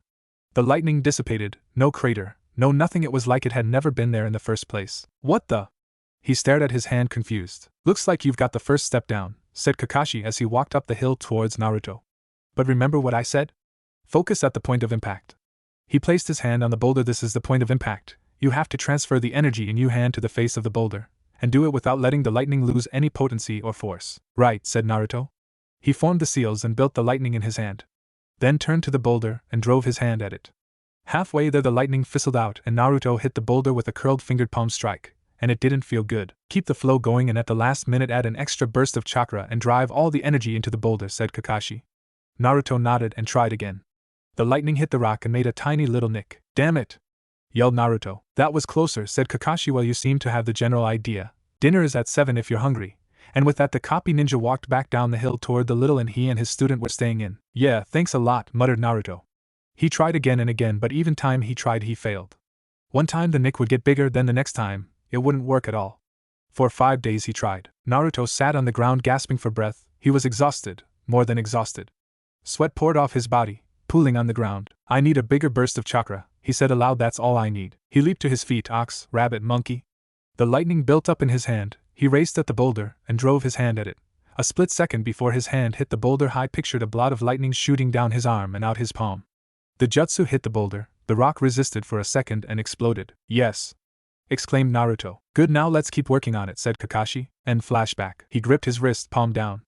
Nothing happened for a second, then the lightning began arcing. The chirping ensued. Wow, said Haru. He's never done that before. It's amazing. His chakra is visible, said Sakura. But what is it, and what is the weird noise? It's a jab, said Guy from next to Kakashi. But this jab is unlike any other. Naruto held his right arm out to his side and sprinted down the wall. It's the only weapon in Kakashi's arsenal he didn't copy from someone else, said Guy. Naruto hit the ground running, racing at Gaara's cocoon. It's a technique solely bases on the user's speed and ability to focus his chakra at the point of impact, explained Guy. When these two components, speed and focus, reach a certain level, the chakra becomes visible and give off the distinct noise you hear, like birds chirping. Naruto dodged through the sand spears, bringing his arm up in a cocked-like position. It is this sound that give the technique its name, said Guy. Naruto's hand hit the sand and drove through it. He hit something soft, driving partially through it. Chidori, said Guy. 1,000 birds, also known as lightning blade. Lightning blade? Questioned Haru. Why is that? It's got that name because Kakashi once used it to cut a bolt of lightning in half before it could touch the ground, answered Guy. The genin were speechless. Naruto gripped what he now knew was Gaara's shoulder. The sand began to pour away, revealing Gaara, his left shoulder torn to shreds. Damn, thought Naruto, I missed. He let go and leaped away when he saw the crazed look in Gaara's eye. Gaara's right hand gripped his left shoulder, and he pulled it away, looking at it in bewilderment. What is this? He mumbled, then realization seemed to hit him. Blood. It's my blood, he screamed. Naruto readied himself for an attack but faltered when he heard an explosion. He looked to his left where he knew the Hokage and Kazekage sat. The balcony was covered in smoke. Gaara's siblings and sensei joined him on the ground. Get Gaara out of here, said their sensei. The two obeyed immediately. Naruto faltered, unsure of what to do. He was joined by his own teacher and teammates, with Genma as well. Naruto, Haru, Sakura, said Kakashi. Go after those three, stop them, kill them if you have to. But how? Asked Haru. We have no way of know which way they went. Kakashi pressed his kunai to his thumb. Summoning jutsu. He pulled his hand from the ground and there sat a pug-like dog. Pokken here will lead you. Right, said Naruto, lead the way Pokken. You got it, replied the dog and leaped off the three genin hot on his heels. So you sand ninja broke the treaty, said Kakashi addressing the sand sensei. But I can't see the sand doing this on their own. Who's helping you? Or are you doing the helping? Don't know, said the sand sensei and don't care, I already killed one of you. Figured I'd finish off the rest. So you're the one who killed Hate, said Kakashi. The former proctor's body had been found the night before on a rooftop in the eastern edge of the village. The punk you coughed all the time? Asked the sand ninja. Yeah, that was me. Then I think it's only fair, said Kakashi, forming the ox hand sign. I return the favor. Naruto stretched his body flat as he leaped between two tree branches following Kakashi's dog, Pakken. The miniature pug had led them at a breakneck pace in pursuit of Gaara and his siblings, the result being that they were closing in on the trio fast. It was probably due to the older two sand ninja being slowed by dragging Gaara along with them. Naruto looked to his left and right at Sakura and Haru. Haru's face was a bit pale, having come out of a fight with Neji. His chakra was down below half, so the discolor in his face was understandable. Sakura on the other was looking just fine, a bit red from the insane pace Naruto and Pakken was setting, but other than that she was looking fine. Naruto glanced at their canine companion. He had to admit the animal had impressed him. Its ability to pick up Gaara's scent so quickly and then move this fast was defiantly something that they could use in the future. Pakken, hollered Naruto, how close would you say we are? The small pug looked over his shoulder. We should catch up to them in roughly 5 minutes, the pug announced. You better get yourself ready however you need to. Naruto nodded the pug before glancing at each of his teammates. Sakura steeled her resolve. Haru closed his eyes, focusing on replenishing as much of his chakra as possible. Naruto on the other hand began gathering his own chakra in his right arm, fingertip to shoulder joint, just like Kakashi had taught him. The maneuver he was about to attempt could give the jump on their opponents they needed. He flashed through his hand signs: ox, rabbit, monkey. It was tougher than he thought, charging up Chidori and running through the canopy off the vast forest surrounding the village. He stumbled once, nearly falling to the forest floor, but his quick reflexes enabled him to catch a lower branch and hurtle back into the canopy. Naruto, are you okay? Asked Sakura. Fine, came his short response. It hurt him to be so short and blunt with Sakura, but he had to focus on charging his attack. Look sharp guys, said Pakken, we're almost there. Naruto put all but a small amount of focus into charging his move. Finally, when they nearly caught the sand ninja, the telltale noise of his Chidori began. He heard Sakura's sharp gasp, causing him to look back at them. I'm going to launch a surprise attack with my Chidori, he told them, causing them look at him in concern. It's the only way we can throw them off balance. Think about it, you know it's true. The other two members of Team 7 couldn't argue with his logic. Naruto led the charge of the three into a large clearing where the sand shinobi were resting. Sakura and Haru remained in the shadow of the trees while Naruto leaped into the open, bearing down on the three wielding his Chidori. Flying through the air, Naruto zeroed in on Gaara and slammed the Chidori. The impact created a massive explosion and threw a huge dust cloud.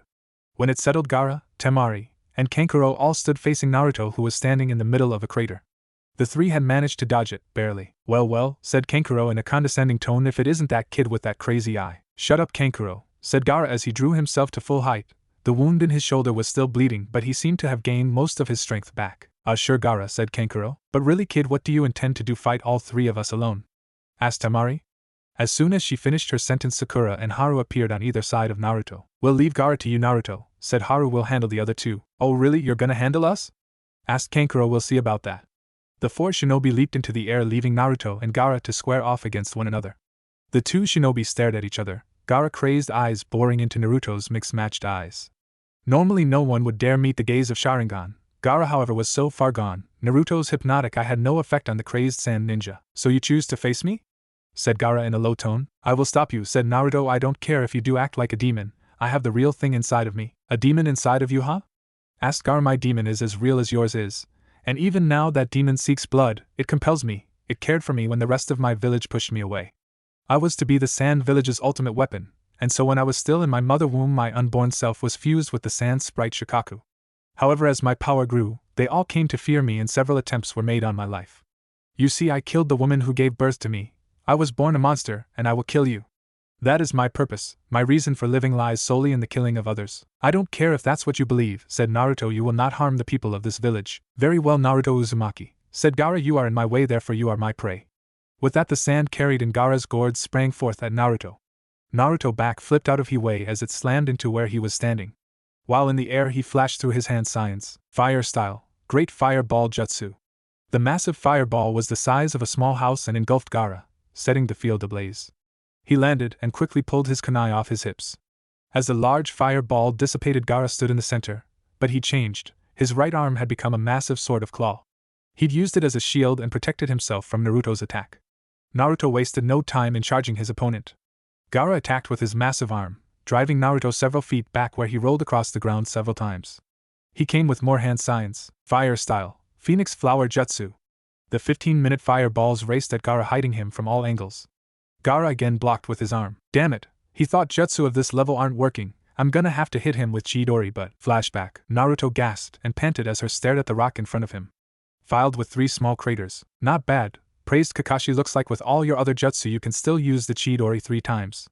Naruto looked at the rock and glared. Hey, don't get like that, said Kakashi. It's only because the rest of your chakra is suppressing the influence of the 9 tails. And as you get stronger you'll be able to use it even more. What would happen if I tried to use it more than 3 times? Asked Naruto. Kakashi cocked his head to the side. Well, not only would it not work, said Kakashi, the chakra used to suppress the 9 tails would rush to fill the void, and you would unleash its power. All in all, very bad things. End flashback. If I don't hit him with this and do some significant damage, I'm going to be at a serious disadvantage, he thought. Gaara charged him, bearing down at him with his massive claw.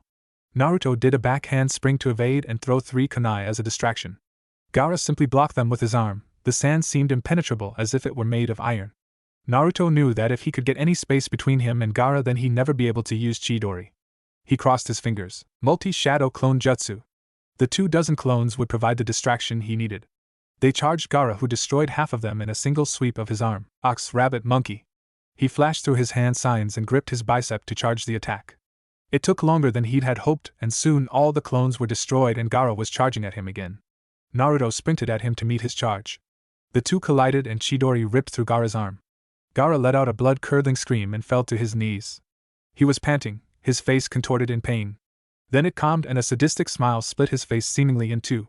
Sand poured from the boy's gourd again, covering his body, twisting it into something perverse. Into the sand demon Shikaku. Then Gaara attacked. The sand was so fast Naruto didn't know what was happening until the sand began to snake up his leg, preparing for the sand coffin jutsu. Haru wasn't sure how long he'd last as he leaped after Kankuro. His fight with Neji had left him low on chakra. He knew he'd have to end things fast, but that thing he had on his back, it was some sort of puppet from what Sakura had said. The little bit he knew about shinobi who fought with puppets suggested that they hid a wide array of secret weapons in the puppet's body. Haru wanted to end this fight quickly, so he decided to attack with one of his strongest attacks. He flashed through his hand signs. Earth style, stone shuriken, he murmured. Kankuro looked around him as the countless stone shuriken rose from the ground. Well, this should be interesting, said Kankuro. The hundreds of shuriken flew at Kankuro, who leaped into the air attempting to escape. He landed a few feet away, breathing slightly heavier. A few of the shuriken had hit mostly in the leg and arm. He pulled them out while glaring at Haru. After the last one was removed, he straightened and pulled his puppet off his back. So let's see how well you handle this, he said, and with that attacked Haru. The puppet flew at Haru, its ominous clicking noise reaching Haru's ears and instantly annoying the hell out of him. The puppet extended its hand, a blade sprang from its wrist. Haru dove to the left, coming up wielding his trusty demon wind shuriken. He deflected the puppet's next attack and aimed the shuriken at its master. Kankuro ducked the weapon and attacked again with the puppet. Haru ducked the attack and had to block the other blade the puppet had extended from its other wrist with a kunai. He pushed it away and the puppet opened its mouth. 3 purple balls flew out of it and exploded at Haru's feet. A thick purple smog surrounded him. Damn it, he said. The poison gas engulfed him, blocking Kankuro's view of him. Kankuro let out a throaty laugh. He knew he'd killed that annoying leaf ninja and was going to take his body back to the village to burn. However, when the gas cleared away, Haru was nowhere to be seen. Kankuro let out a gasp and began frantically looking around. Damn it, where is he? Growled out Kankuro as his crow puppet dove in and out of bushes looking for the kid. Where? He heard Haru's disembodied voice. Then a hand burst out of the ground and grabbed his ankle. Let something out of a horror movie. Earth style, headhunter jutsu, said Haru. Kankuro felt himself sucked into the ground. Only his head was left above ground, then he felt something bind his wrists. Crow fell to the ground, useless. Haru burst from the ground in front of him. Well, that should take care of you, he said, but just in case, he started making signs again. Earth style, domed prison jutsu. A dome arose from the ground and covered Crow. Ignoring Kankuro's curses and threats, he gazed around the field. Gaara and Naruto were locked in heavy combat. When fighting a foe like Gaara, Haru knew he'd just be in the way. He raced off to help Sakura. Sakura charged Temari and aimed a kick at her head. Temari blocked it with her large fan and pushed Sakura back. Sakura flipped in the air and landed on her feet. She knew thrown weapons were useless against Temari, having watched Tenten fight her in the prelims. On top of that, Temari was a good strategist, not as clever as Shikamaru, few were, but more clever than Sakura. Sakura was going to have to win this fight, through superior ninjutsu. She did, however, have one trick up her sleeve, her genjutsu. She hadn't had to use it in the fight against Ino, so Temari had yet to see it. The only problem was that Sakura still hadn't mastered it yet, and it took a bit longer than desired to build up the chakra than desired, plus it took heavy taxes on her chakra. So for now she was limited to her water jutsu. Not that there was any problem with that, she knew several and they were quite powerful. And as even more of a bonus, there was a river not too far away. Temari looked at Sakura with a smirk, confidence evident on her face. Sakura glared at her. She wasn't about to let this girl intimidate her. She dug her feet into the ground, ready for the girl to attack. Temari drew her fan back and swung hard at Sakura. Wind Scythe Jutsu. The massive cyclone roared at Sakura. Sakura flashed through hand signs, water style, water gun. The two attacks collided and fought for dominance before slowly dissipating. Well, said Temari, it looks like you have some skill after all. Sakura glared at her and charged, making her hand signs. Water style, water dragon missile, shouted Sakura. Temari's eyes grew large as the river behind Sakura seemed to come to life. The water took on the very shape of a dragon and roared at Temari. Temari tried to leap out the way. Her wind would have no effect on a jutsu of that size. The water crashed into her and slammed her into a tree, where she stayed pinned until it died down. She slow dragged herself to her feet. This pink-hair princess had surprised her. She used her fan as a makeshift crutch. Sakura. They both looked to see Haru running towards them. He was pale. He stumbled and fell to his knees at Sakura's feet. Haru, what's wrong? Asked Sakura, keeping an eye on Temari. And nothing, he gasped out, I came to lend you a hand. Sakura looked down at him, bewildered. He'd beaten Kankuro? He truly had grown. Well, I won't say your help isn't appreciated, said Sakura, but are you in the best shape? 2 fights in one day is a lot for anyone to handle, yet alone 3. Haru climbed to his feet and steeled his resolve. I'll be alright, he said, I've got enough chakra for one more jutsu. Sakura looked at him wearily but knew that this was her best chance to finish off Temari and go help Naruto like she wanted to. Alright, she said, I'll attack her. You look for an opening and use Jutsu. Hopefully it will be enough to take her out. Haru nodded and turned to face off against Temari. Temari attacked with her Wind Scythe Jutsu. The cyclone hit where they were throwing a massive dust cloud. Haru and Sakura leaped to their side. Haru started charging and making his hand signs. Too slow, yelled Temari and threw 3 shuriken. Haru was so concentrated on the jutsu he didn't dodge. The 3 weapons hit him in the chest, dropping him to the ground. Haru, shouted Sakura before glaring at Temari, you'll pay for that, bitch. She started flashing through signs faster than she even had before. Temari smirked. She wasn't about to be hit by the same jutsu again. She began to leap out of the way. Terror gripped her when she found out she couldn't. Something was anchoring her to the earth. She looked down and saw 2 hands sticky out of the ground. Now Sakura, she heard someone say. Water style, water bullets, screamed Sakura. She slowly advanced on the sand genin, pounding her with heavy shots. Soon she fell unconscious. Sakura dropped her hands and let out a bit of a sigh. Haru popped out of the ground and collapsed, completely exhausted. Haru, yelled Sakura and dropped down next to him. I'm okay, he murmured, go help Naruto. I know you want to. With that, Haru passed out. Pakken, she yelled. Kakashi's ninja hound leaped from the cover of the trees. What is it, Sakura? He asked. Can you look after Haru while I go and give Naruto a hand? She asked the ninja hound. Sure, Sakura, answered the pug, you just be careful. Sakura nodded at the dog and leaped off to help Naruto. This is bad, thought Naruto as the sand snaked up his leg. This is really bad. His only hope was that maybe this was sand from the ground, not sand from Gaara's gourd. He ran through his hand signs. Fire style, fireball jutsu, shouted Naruto, putting his first 2 fingers to his mouth. He exhaled, covering the sand in a huge ball of fire. He put as much of his chakra of he dared into it. As the flame died down, Naruto saw that this was indeed sand from the earth. Drawing a kunai, he stabbed the glass, shattering it. He leaped back, doing a back handspring, and landed on one knee. He had several cuts in his leg now. Naruto! He heard a female cry from his left. He turned to see Sakura running at him. She raced to his side and squared off against Gaara, who was recovering from his failed jutsu. Sakura, what are you doing here? He demanded, not remembering to look at Gaara. Before she could answer him, Naruto was hit in the side by Gaara's arm, which had somehow managed to extend from where he was. Naruto flew several feet before landing hard on his side and rolled to his back. Giant sandstorm, shouted Gaara and gave a great exhale. Sand flew from his mouth right at Naruto. Sakura, however, at the last minute leaped in the way, taking the full blast of it. After the wind died down, she fell to her knees and then onto her side. Gaara looked shocked. Why had that girl saved him? It didn't make sense to him.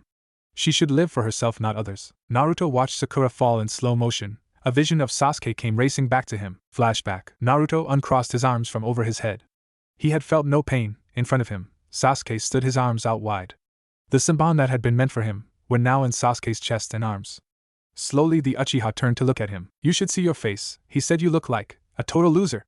With that the Uchiha fell to the ground coughing, trying to clear his lungs of the blood that was quickly filling them. And flashback. No! Thought Naruto, no please not again. He leaped to his feet and ran to Sakura's side. Sakura, Sakura. He gently shook her, trying to get her to look at him. Slowly she looked at him, her eyes unfocused. And Naruto? She asked, looking confused. What happened? You took the full brunt of that attack, he said. Why? I had to, she explained. You mean too much to me. With that the girl fell silent, her eyes closing. Sakura! Sakura! Screamed Naruto. Tears stung at his eyes. Behind him he heard Gaara's deep throaty laughter. He wiped around, tears flying. You just shut the hell up! He screamed. His emotions were all over the place. Gaara charged at Naruto. Naruto stood over Sakura, intent on protecting her. Suddenly Gaara seemed to slow down. He swung at Naruto. His movement seemed sluggish. Naruto ducked the swing and hit Gaara with a strong uppercut, knocking him on his back. What's going on? He pondered out loud. He was so caught up in his wonder that he didn't see Gaara's next blow coming. He saw it at the last second and ducked. It caught him on the top of his head, tearing his headband off. It fell to the ground in front of him. His reflection was in the metal protector. What he saw caused him to start. His Sharingan had changed. It had been a level 2. Now it was a level 3, that's why he'd been able to read Gaara's physical attack. Gaara charged him, so Naruto left the headband where it was and ducked under the swing. Then he leapt over another one and flipped out of the way of a third one. Gaara, growing more and more frustrated, let out a furious growl. Suddenly Gaara exploded. Sand flew in all directions. Naruto covered his face with his arms. After the dust cloud died down, he gasped at what he saw. Standing in front of him was the sand spirit Shikaku. Crap, he said, I've only got one chance. I hope something crazy happens. He slashed his thumb with his kunai. Boar, dog, bird, monkey, sheep. He slammed his hand on the ground, summoning jutsu. He felt his chakra drain, and he was in a huge cloud of smoke. He felt as if he was being shoved into the sky. When the smoke cleared, he found himself standing on top of a massive red toad. He stepped back as the toad shifted, looking around. Behind Naruto, still laying down, was Sakura. Naruto knelt down and held her tight to him, keeping her from falling. Hey, where the hell am I? Demanded the toad. Who the hell summoned me? I did, said Naruto from atop his head. And who the hell are you? Demanded the toad. Naruto Uzumaki, he replied. Yourself? I am Chief Gamabunta, said the toad. Okay, Chief, I hate to bother you, but I could really use your help right now, said Naruto. Gamma looked at the Shikaku. I see, said the toad almost thoughtfully. The Shikaku, eh? Gaara suddenly popped out of the Shikaku's forehead. Play possum jutsu, he said, and fell asleep. Suddenly the Shikaku let out a piercing, shrieking laugh. It's so good to finally be released, it exclaimed. That's not Gaara's true voice, said Naruto, bewildered. No, replied Gamma, that is Shikaku. The medium is asleep. To break this jutsu, we have to wake him up. And how do we do that? Asked Naruto. We gotta hit him. Suddenly Shikaku put his hand on his stomach and reared back. It's Shikaku's air bullet. Kid, do you know any fire jutsu? We may be able to turn this to our advantage. A couple, replied Naruto. What do I need to do? Just aim for right in front of my nose, said Gamma. I'll take care of the rest. Naruto flashed with his hand signs. Fire style. Fire ball jutsu. He reared back and blew hard. At the same time, Gamma let a spew of oil fly from his mouth. The fire ignited the oil, causing a huge stream of fire. At the same time, Shikaku let go his air bullet. The two jutsus collided. The fire style absorbed the wind style, blustering its power. Shikaku was enveloped in a great geyser of flame. He let out a scream as it scorched his skin. Gamma used the distraction to close the distance. Oh, that really hurt! He screamed when the fire finally died down. Somehow the fire had not reached Gaara. Naruto, leaving Sakura on Gamma's back and asking him to watch out for her, leaped from Gamma's back and landed in front of Gaara. One swift punch and Gaara awoke. What? Exclaimed Shikaku. What, I just got here. Shikaku disintegrated into sand. Gaara and Naruto both fell out of the sky, landing hard on the ground. Naruto dragged himself to his feet and glared at Gaara, who was mimicking him. Why? Asked Gaara. I don't understand. Why would you do this for anyone but yourself? Because they saved me, said Naruto, from turning into you. Gaara's face looked awestruck. He dropped his aggressive stance and stared at Naruto. Suddenly he was joined by his siblings intent on killing Naruto. As they stepped forward, Gaara's voice stopped them. Temari, Kankuro, he started before dropping to his hands and knees. That's enough. It's over. They hesitated for a minute before picking him up. Yeah, okay, Gaara, said Kankuro. The three siblings leaped off, leaving their leaf opponents far behind. Naruto raced to Sakura, who the chief had just laid on the ground before disappearing. He fell to his knees, unable to hold his own weight. Sakura, he called out. She stirred slightly and looked at him. They shared a smile, a real smile. They were alive.